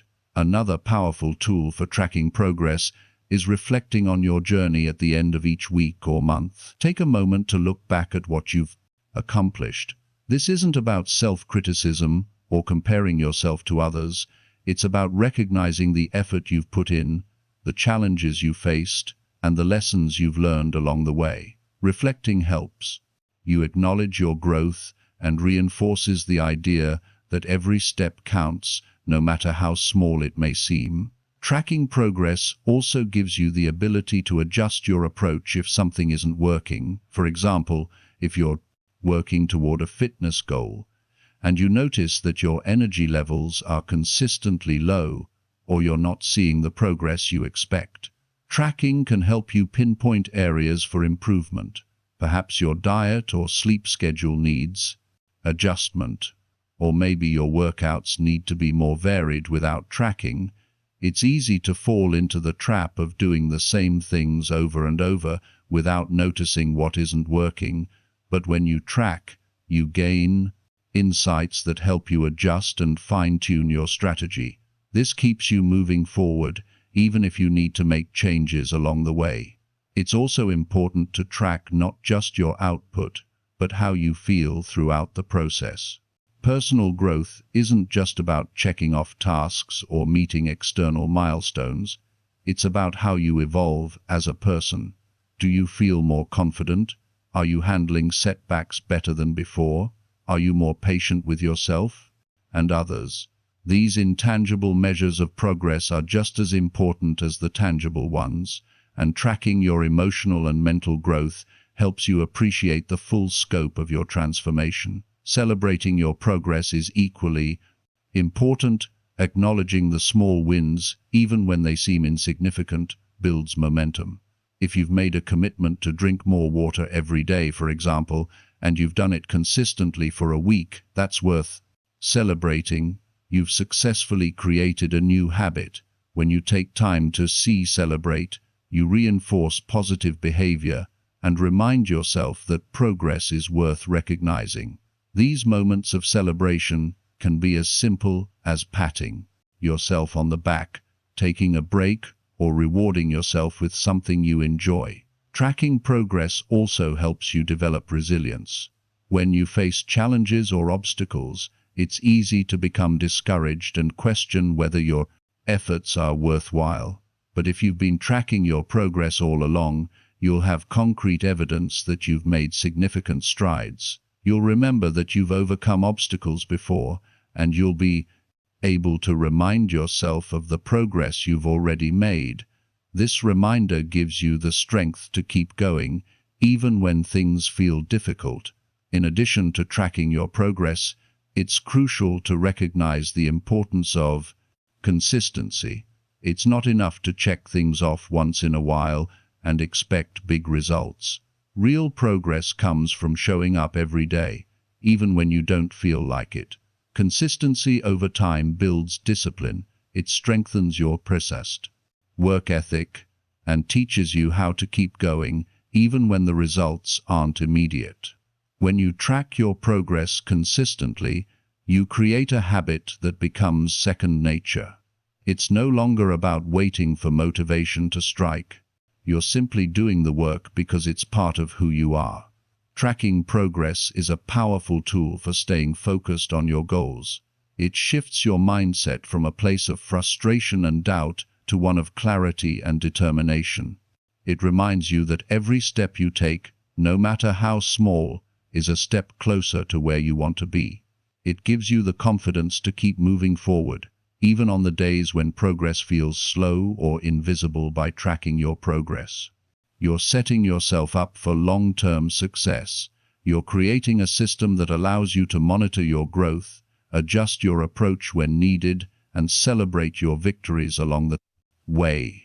It's a simple yet effective strategy that ensures you stay on the path to your goals, even when obstacles arise. So start tracking your progress today. Keep a record of your wins, big and small, and remember that every step you take is a part of the larger journey. Over time, those small steps will add up to something truly remarkable. Chapter 12. Adapting to change, not resisting it. Change is inevitable. It's not something you can control, nor should you try to fight. It comes in many forms, some expected, some completely out of the blue. But the one thing all change has in common is that it can feel like a disruption when things change, especially when they shift the status quo. It's easy to panic. We've all felt the discomfort that comes with it. Yet, rather than resisting change, it's essential to learn how to adapt to it. When you learn to adapt, you gain the ability to thrive no matter what life throws your way. And this ability to adapt is often the difference between success and stagnation. The truth is, we're creatures of habit. We like routine, we like knowing what to expect, but life doesn't always go according to plan.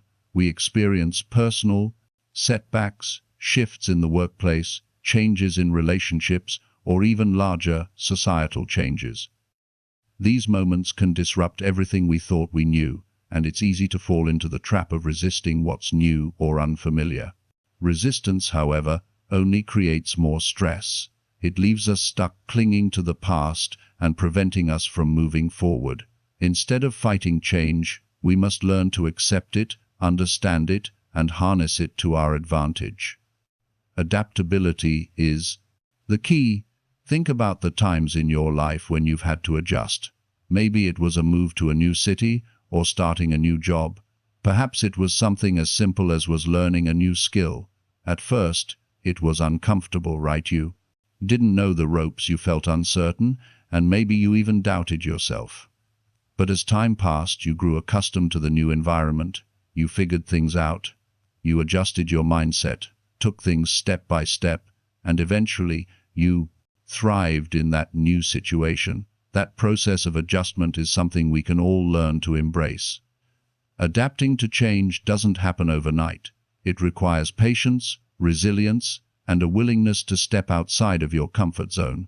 But once you understand how to approach change with an open mind, it becomes a powerful tool for growth. The first step in adapting to change is letting go of the need for certainty. We often find comfort in knowing what's coming next, but in reality, we can never have complete certainty about the future. When we hold on too tightly to what we know, we prevent ourselves from discovering new opportunities. We limit ourselves to a narrow view of what's possible, instead of trying to predict the future or control every outcome. We must learn to live with the uncertainty and embrace the unknown. It's through this acceptance that we create space for new experiences and personal growth. Another important aspect of adapting is flexibility. When you face a challenge or a change that feels overwhelming, the first instinct might be to rigidly stick to your plan. However, being too set in your ways often creates frustration when things don't go as expected. Flexibility is the ability to pivot when necessary. It's about being willing to adjust your course and try new things when the old ones no longer serve you. Instead of seeing change as an obstacle, view it as an opportunity to learn and grow. Sometimes, the new path will lead you to a destination that's even better than the one you originally envisioned. This kind of flexibility doesn't mean abandoning your goals or losing sight of your purpose. It's about being adaptable in how you get there. The goal remains the same, but the path you take to get there might change, and that's okay. In fact, it's often necessary. Life is full of unexpected twists and turns, and being flexible allows you to navigate those changes without losing momentum. It's also crucial to recognize that change is often accompanied by a period of discomfort. When something shifts in your life, it's natural to feel uneasy. You might question whether you're capable of handling the change or fear that you won't be able to adapt. This discomfort is part of the process. It's a signal that you're stepping outside of your comfort zone, and that's where real growth happens. The discomfort doesn't last forever. In fact, the more you expose yourself to change and allow yourself to adapt, the easier it becomes. Over time, you develop resilience, the ability to bounce back from adversity and continue moving forward. Despite the challenges, resilience is built through experience. The more you face change head-on and adapt to it, the stronger your ability to cope with future challenges becomes.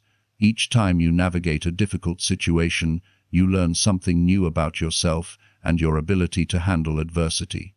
These experiences build your confidence and help you realize that no matter what comes your way, you can handle it. Life may not always go according to plan, but you've shown that you have the strength and flexibility to adapt and thrive. The key to adapting to change is maintaining a positive mindset. It's easy to get discouraged when things don't go as planned or when the future feels uncertain.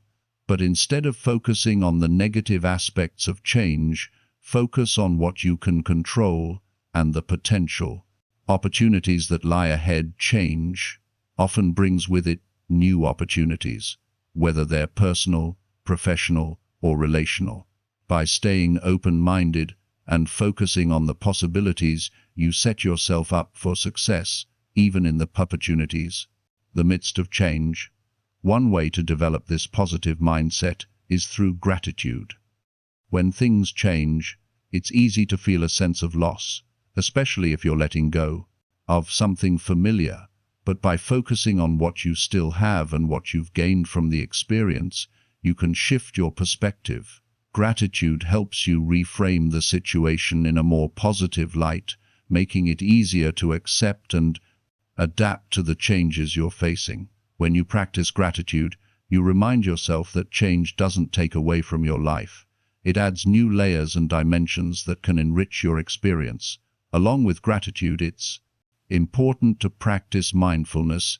In moments of change, it's easy to become overwhelmed by the WHS and the unknowns.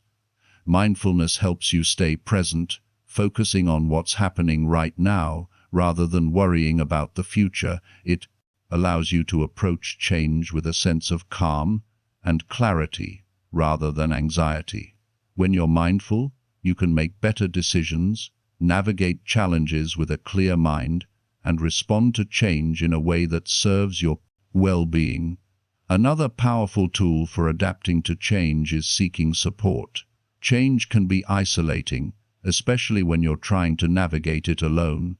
Whether you're dealing with a personal loss, a career shift, or a major life transition, having a support system can make a world of difference. Surrounding yourself with people who encourage and uplift you helps you stay grounded and focused during times of uncertainty. Support doesn't have to come from others.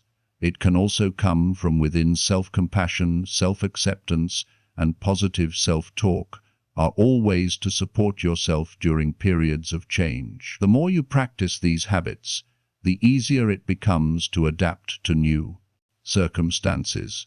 It's also important to recognize that change doesn't always have to be dramatic or disruptive. Sometimes change can be subtle, a new perspective, a slight shift in behavior, or a small adjustment in how you approach the situation. These small changes can accumulate over time, leading to significant personal growth. Embrace even the little shifts, because they can create lasting transformations that propel you forward.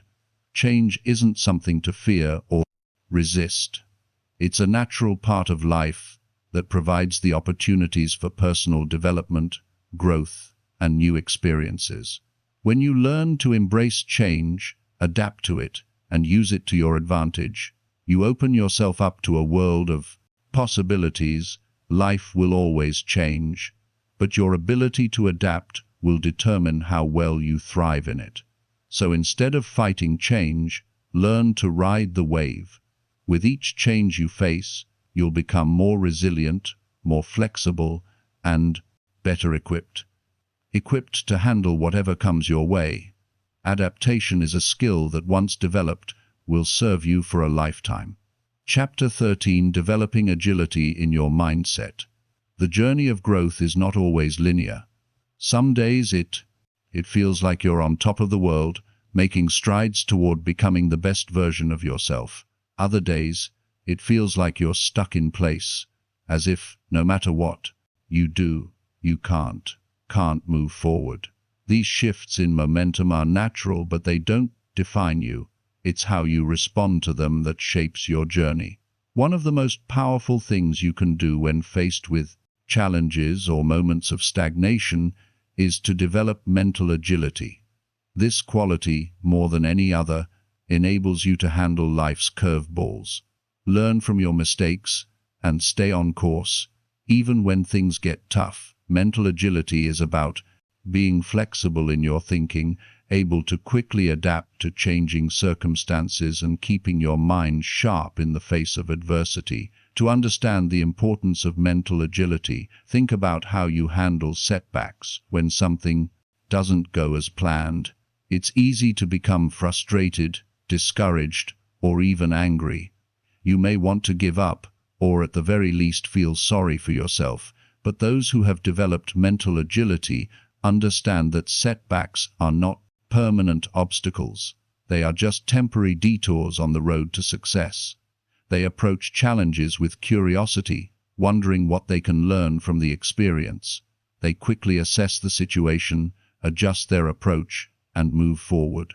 With renewed focus, this ability to bounce back after difficulties comes from a mindset that is rooted in resilience and adaptability.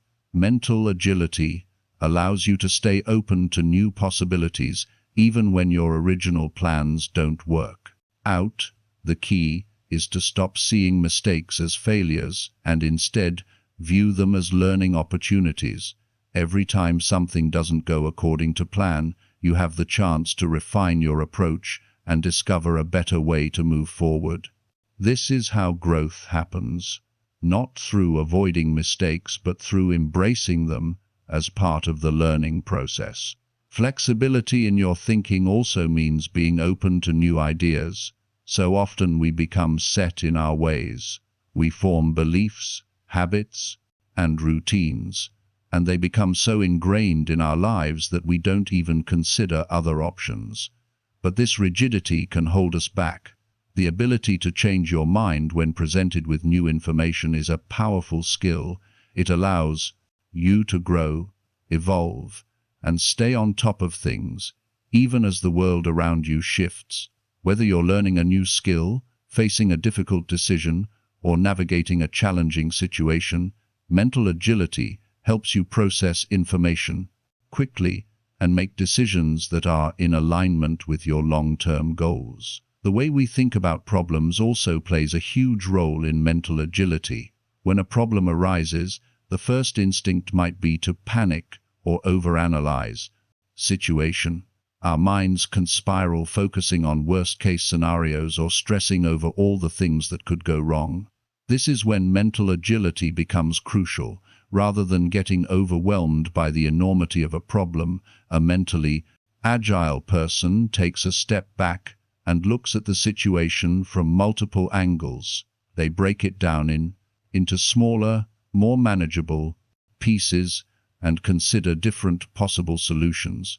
They know that no problem is insurmountable if approached with a clear mind and an open perspective. A great example of mental agility in action is how some athletes handle pressure during a big game. The stakes are high, the crowd is watching, and there's a lot on the line.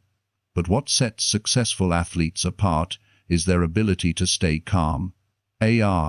Under pressure. They don't panic when things aren't going well. Instead, they take a deep breath, adjust their strategy, and keep moving forward. This ability to recalibrate under stress is the essence of mental agility. This concept applies just as much to personal and professional challenges. Life often throws unexpected curveballs, unexpected changes at work, personal setbacks, or changes in relationships. Instead of resisting the change or feeling overwhelmed, a person with mental agility will see the situation for what it is, an opportunity to adapt and grow. They ask themselves, what can I learn from this, and how can I move forward in a way that aligns with my goals? To cultivate mental agility, you need to practice a few key strategies. One of the most effective ways to build this skill is by intentionally stepping out of your comfort zone. When you challenge yourself to try new things, you're forcing your mind to adjust and adapt. Whether it's learning a new skill, taking on a new responsibility, or even having a difficult conversation, the more you put yourself in situations that require you to think on your feet, the more agile your mind becomes. Over time, your brain becomes better at processing new information, evaluating situations, and making decisions quickly. This ability to adjust your mindset is a valuable tool that can help you navigate not just the challenges you face today, but the ones that will inevitably come tomorrow. Another crucial aspect of mental agility is self-reflection. Taking the time to reflect on your experiences, whether positive or negative, allows you to evaluate what worked, what didn't, and how you can do better next time. This process of self-evaluation helps you identify patterns in your thinking, behavior, and decision-making that may be holding you back.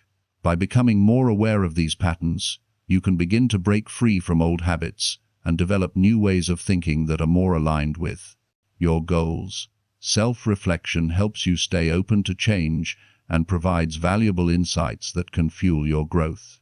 It's also important to recognize the role of emotional intelligence in mental agility. Emotions often drive our thoughts and actions, and if we're not careful, they can cloud our judgment. However, when you develop emotional intelligence, you become more adept at managing your emotions in a way that supports your growth. You learn how to stay calm in stressful situations, regulate your responses, and make decisions that are based on reason rather than emotional impulses. This emotional control allows you to think more clearly, process information more effectively, and make better decisions in times of uncertainty. Another powerful way to cultivate mental agility is through mindfulness. Mindfulness is the practice of being fully present in the moment without judgment. It's about observing your thoughts and feelings without getting caught up in them. This practice helps you detach from your automatic reactions, giving you the space to choose how you want to respond. By practicing mindfulness, you become less reactive and more proactive.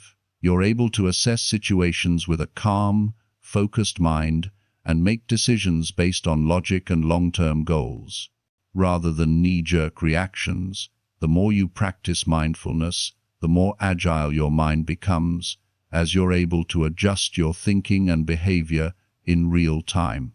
At its core, mental agility is about embracing uncertainty and staying flexible in the face of change. The world is constantly evolving, and our ability to adapt is what will keep us moving forward. When you become mentally agile, you're not just reacting to life's challenges, you're actively engaging with them, learning from them, and using them to your advantage. This mindset allows you to stay grounded, focused, and resilient, no matter what life throws your way. By strengthening your mental agility, you're building the foundation for long-term success and fulfillment. Every challenge becomes an opportunity to learn and grow, and every setback is a chance to bounce back stronger than before. Chapter 14. Crafting your persuasive persona. We often think of persuasion as something reserved for the world of business, sales, or politics. But the truth is, it's an essential skill for navigating every part of our lives. Whether it's convincing a friend to join you for a workout, negotiating with a colleague, or even just explaining your point of view in a discussion, persuasion plays a key role in how we interact with others. The ability to persuade is not about manipulation or force, it's about understanding people, communicating your message clearly, and fostering trust. It's about connecting with others in a way that leads them to see your perspective or feel inspired to take action. When we think of persuasion, the first thing that often comes to mind is the use of clever arguments, or even the art of rhetoric. While those can certainly be powerful, they aren't always the most effective tools when it comes to creating meaningful, lasting influence. The most persuasive people are those who don't rely on flashy words or dramatic gestures. They don't use pressure tactics or guilt trips. Instead, they focus on building rapport, demonstrating authenticity, and showing genuine care for others. This kind of persuasive influence is rooted in emotional intelligence and empathy. When you connect with someone on a deeper level, when you understand their needs, values, and desires, it becomes easier to guide them toward your desired outcome. Being persuasive starts with knowing yourself. The more comfortable and confident you are in your own beliefs, the more compelling you will be to others. If you don't believe in what you're saying, if you're unsure or hesitant, that energy will be palpable to the person you're communicating with. On the other hand, when you stand firm in your own convictions, your confidence naturally radiates. People are drawn to that certainty. But it's not just about knowing your own stance, it's also about understanding where the other person is coming from. Persuasion isn't about overpowering someone with your ideas. It's about engaging with them, listening to their concerns, and finding a way to align your message with their values and desires. One of the most effective ways to persuade others is through storytelling. Humans are wired for stories. We connect with them on a deep emotional level. A well-told story can help others relate to your message in ways that facts and figures never could. A story allows people to see the world from your perspective, feel the emotions that you feel, and experience the journey alongside you. When you share a personal story or a story that aligns with the values of the person you're speak to, it becomes far more persuasive than simply stating a fact or making an nice argument. People don't just remember the message, they remember how it made them feel, and emotions, not logic, drive action. Another powerful tool in persuasion is the ability to listen deeply. We often think of persuasion as speaking and presenting our ideas, but listening is just as important, if not more. So when you listen, care why to someone, you're not just hearing their words, you're understanding their needs, their desires, and their pain points. You're showing them that you care enough to truly understand their perspective. This makes them far more likely to trust you and be open to your suggestions. When you show that you're truly listening, the other person feels valued, and this builds rapport, which is essential for any persuasive interaction. It's also important to remember that persuasion is not about convincing someone to do something that's against their will or values. True persuasion is about helping others see how your ideas align with their own goals. It's about showing them how what you're offering can benefit them in ways that resonate with their own desires. This means that persuasion isn't about getting your way at all costs. It's about creating win-win situations where both parties feel like they've gained something meaningful. Building trust is another cornerstone of effective persuasion. Trust doesn't happen overnight, and it's not something that can be manipulated or forced. It's built through consistent actions, honesty, and integrity. People are far more likely to be persuaded by someone they trust, because they know that the person has their best interests at heart. If you want to persuade others, you must first establish trust by being reliable, keeping your word, and acting with integrity in every interaction. Non-verbal communication also plays a huge role in persuasion. Our body language, facial expressions, and tone of voice often communicate more than the words we speak. A warm smile, steady eye contact, or an open posture can create an atmosphere of connection and trust. On the other hand, closed-off body language, such as cross arms or avoiding eye contact, can signal to others that you're not fully engaged or approachable. Being aware of your non-verbal cues is crucial because people pick up on these signals more than we realize. Your body language should align with your words, reinforcing your message and making you appear more authentic and trustworthy. There's also power in the way we ask questions. People are far more likely to be persuaded when they come to their own conclusions, rather than being told what to do. By asking the right questions, you guide them to see the logic in your argument or to understand the benefits of your proposal without directly telling them. This method of persuasion allows them to feel like they have ownership over the decision, which makes them more committed to the outcome. It's not about telling someone what's best for them. It's about asking the questions that lead them to recognize what's best for themselves. A key element of persuasion is also understanding the psychology behind human behavior.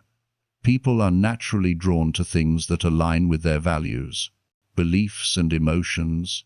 The more you understand what motivates people, what makes them feel safe, what excites them, what their desires are, the better you can tailor your message to resonate with them. The more you can speak to their amongst the finds, more likely they are to be persuaded to take action. Whether it's appealing to their sense of security, excitement, or personal values, understanding human behavior can help you craft a message that speaks directly to their heart the most. Persuasive people don't need to use force or manipulation to get their way. They use empathy, understanding, and clear communication to create genuine connections with others. They build trust over time, and they approach each situation with a mindset of collaboration and shared goals. Instead of focusing on persuading others to see things you focus on seeing things from the perspective and aligning your ideas with the values. This creates an environment where both parties feel heard, understood, and valued, making persuasion not just a skill, but a way to create meaningful, lasting relationships. By mastering this skill, you not only become more influential, but you also become a more thoughtful, compassionate communicator, someone who can inspire others to take action while respecting their needs and desires. Chapter 15. Understanding and Leveraging Human Behavior. Understanding human behavior is one of the most powerful tools we can use to build connections, influence decisions, and navigate our world. The way people think, feel, and react is influenced by a complex web of experiences, emotions, and instincts. By understanding the driving forces behind human behavior, you gain insight into how to communicate better, manage relationships more effectively, and align your actions with the natural tendencies of those around you. At the core of human behavior is the need for connection. From the moment we're born, we are wired to seek relationships and form bonds. This innate need for connection shapes our choices, our reactions, and the way we engage with others. Whether it's the desire to fit in with a group, build deep friendships, or simply feel heard and understood, the human experience is deeply social. Every action we take, from a simple smile to a more significant life decision, is often guided by our desire to be connected and validated by others. But connection doesn't happen by accident. It's something we must actively cultivate. The people who understand human behavior well are often the ones who can navigate relationships with ease. They know how to read the unspoken cues, body language, tone of voice, and the subtle hints in a person's eyes. These cues reveal much more than words alone. Can a slight shift in posture, a pause before responding, or the tone in someone's voice can tell you if they're comfortable, anxious, or open to your ideas. Being able to pick up on these cues gives you an incredible advantage in how you communicate and connect with people. It allows you to approach conversations with more sensitivity and empathy, making others feel heard and valued. But connection doesn't just come from understanding others, it comes from understanding ourselves too. The more we understand our own behaviors, motivations, and triggers, the more effectively we can interact with others. It's easy to assume that our actions are always driven by logic, but the truth is that emotions play a significant role in shaping what we do. People often make decisions based on how they feel in the moment, even if they aren't fully aware of it. That's why it's essential to understand the emotional undercurrent of any interaction. If you can recognize when emotions are running high or when someone is feeling vulnerable, you can approach the situation with more care and consideration, which in turn helps foster a better connection. One of the most profound aspects of human behavior is the desire for autonomy. Everyone wants to feel like they're in control of their decisions and actions. This is why people often resist being told what to do. The moment someone feels like they're being forced into a decision or pushed into a corner, their natural instinct is to rebel.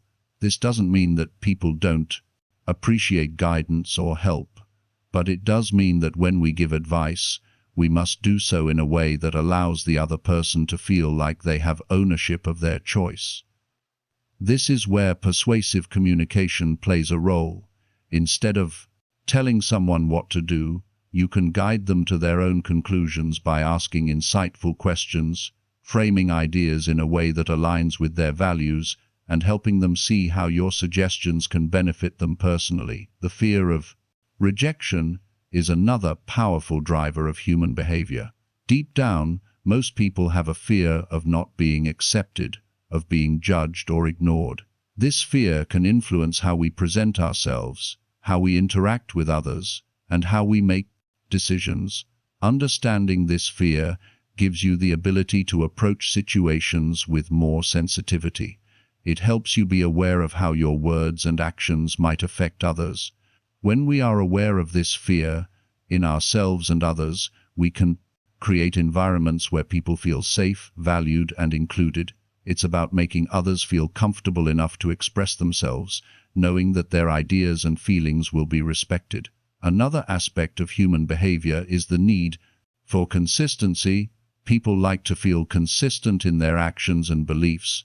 Once we commit to something, whether it's a belief, a habit, or a decision, we are more likely to stick with it. This is why once someone has agreed to a small request or action, they are more likely to agree to larger requests in the future. It's the principle of consist why at play. When you understand this, you can use it to your advantage in influencing decisions. For example, if you can get someone to make a small commitment, such as agreeing with a basic idea or signing up for a free trial, they are more likely to follow through with bigger commitments down the line. This principle is used by marketers, negotiators, and leaders all the time to gently guide people toward larger decisions. Understanding human behavior also means recognizing the power of emotional triggers. We all have specific emotions that drive our actions: fear, love, excitement, guilt, and pride. Just to name a few, certain situations can trigger these emotions, and understanding what triggers these feelings in people can help you communicate more effectively. For instance, if someone is feeling proud of their accomplishments, they are likely to respond positively to praise. Similarly, if someone is feeling insecure or anxious, they may be more responsive to reassurance or support. Recognizing these emotional triggers helps you approach each situation with more finesse and care, knowing what kind of emotional response you are likely to elicit. One of the most significant insights you can gain from understanding human behavior is the importance of trust. People are naturally inclined to trust those who are consistent, honest, and reliable. Trust isn't something that can be demanded, it must to be earned over time through actions that align with words. When people trust you, they are more likely to listen to your suggestions, follow your lead, and engage in meaningful collaboration. Trust is built through small, everyday actions. Showing up when you say you will, being transparent and honest, and following through on your commitments. These actions build a foundation of trust that can have a profound impact on your relationships, both personally and professionally. Human behavior is often influenced by social norms and the actions of others. People are social creatures, and we tend to look to others to guide our decisions. This is why social proof, seeing others do something, can be such a powerful influence on behavior. When people see others engaging in a particular behavior or adopting a certain belief, they are more likely to follow suit. Understanding the power of social norms can help you shape behavior in a way that aligns with your goals. Whether it's building a culture of collaboration in a workplace or encouraging healthier habits within a community, social influence can be a powerful tool. When used ethically in understanding human behavior, you also gain the ability to navigate the complexities of human relationships with more empathy, patience, and care. You begin to see the world through others' eyes, understanding their motivations, fears, and desires. This understanding allows you to communicate more effectively, connect more deeply, and influence decisions in a way that is meaningful and positive. When you master the art of understanding human behavior, you unlock the potential to create relationships that are built on trust, respect, and mutual benefit. By cultivating this understanding, in every interaction you create a ripple effect that can positively impact every aspect of your life.